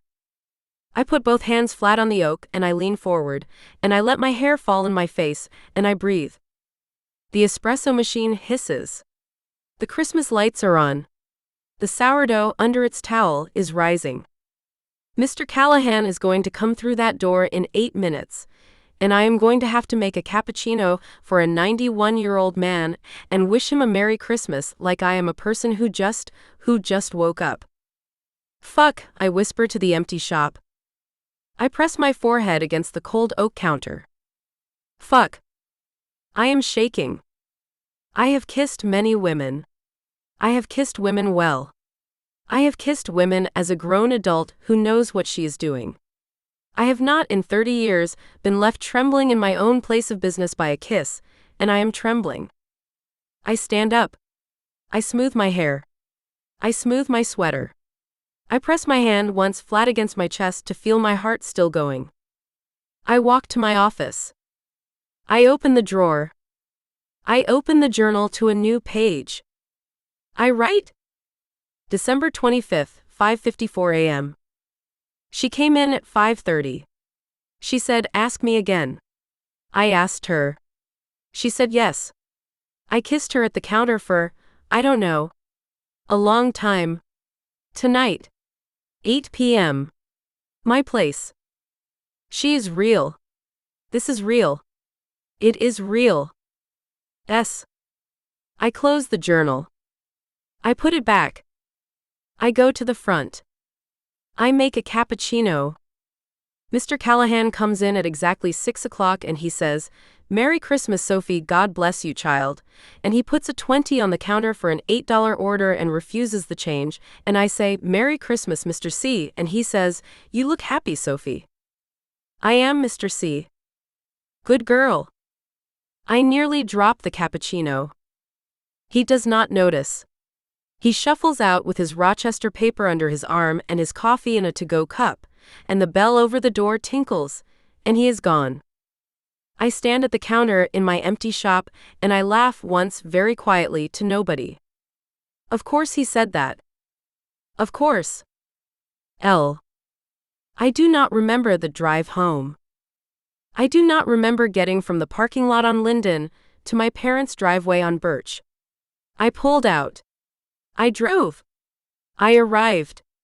I do not remember any of it, because my body is still standing against an oak counter at the back of Mercer Books and Brew, with Sophie's thigh between my legs and her mouth on my neck. I park. I sit in the car. I put my fingers to my mouth. My lips are a little swollen. I can feel them. They feel warm from the inside. I can also feel under the corner of my jaw a very small, very specific ache, in the place where she set her teeth lightly and then sucked, and I think Sophie Mercer has given me a hickey. I pull down the visor mirror. I look. It is very small. It is very faint. It is on the side of my throat, just below my ear, and it is the exact size of a grown woman's mouth. I am going to have to wear a scarf to Christmas breakfast. I laugh. I laugh alone in my car in my parents' driveway at 6:08 a.m. on Christmas morning, and I flip the visor back up, and I get out. I go inside. I hang my coat.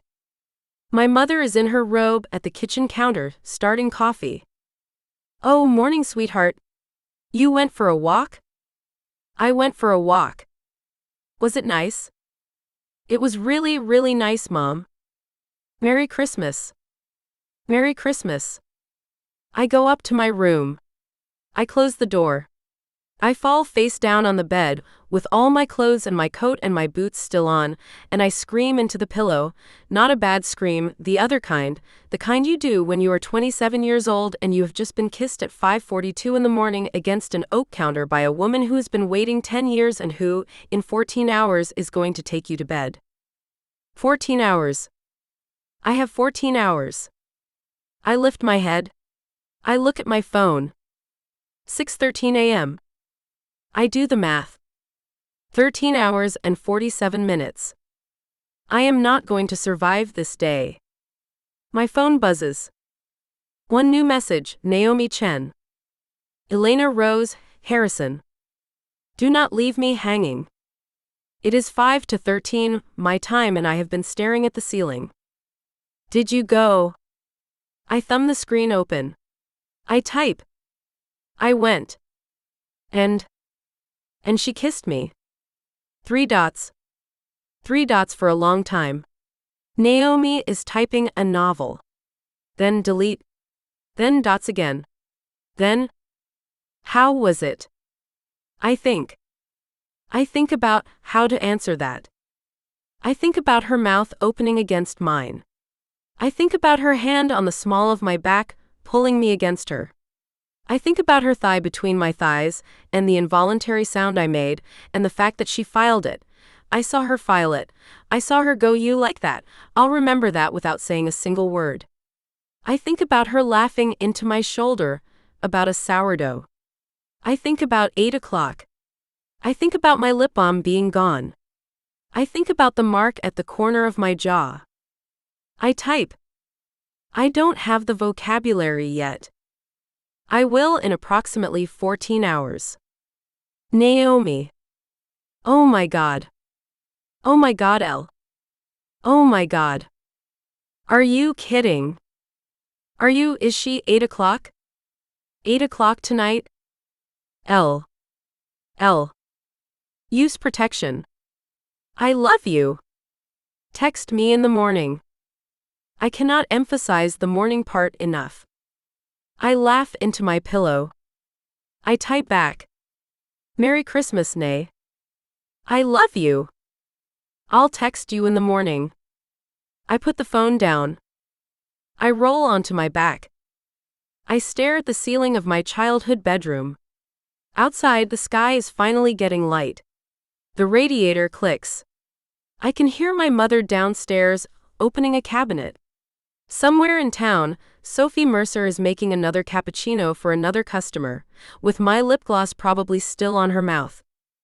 At 8 o'clock tonight, I am going to her apartment.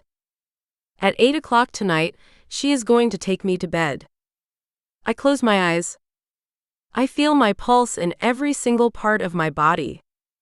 13 hours and 43 minutes. I start counting them.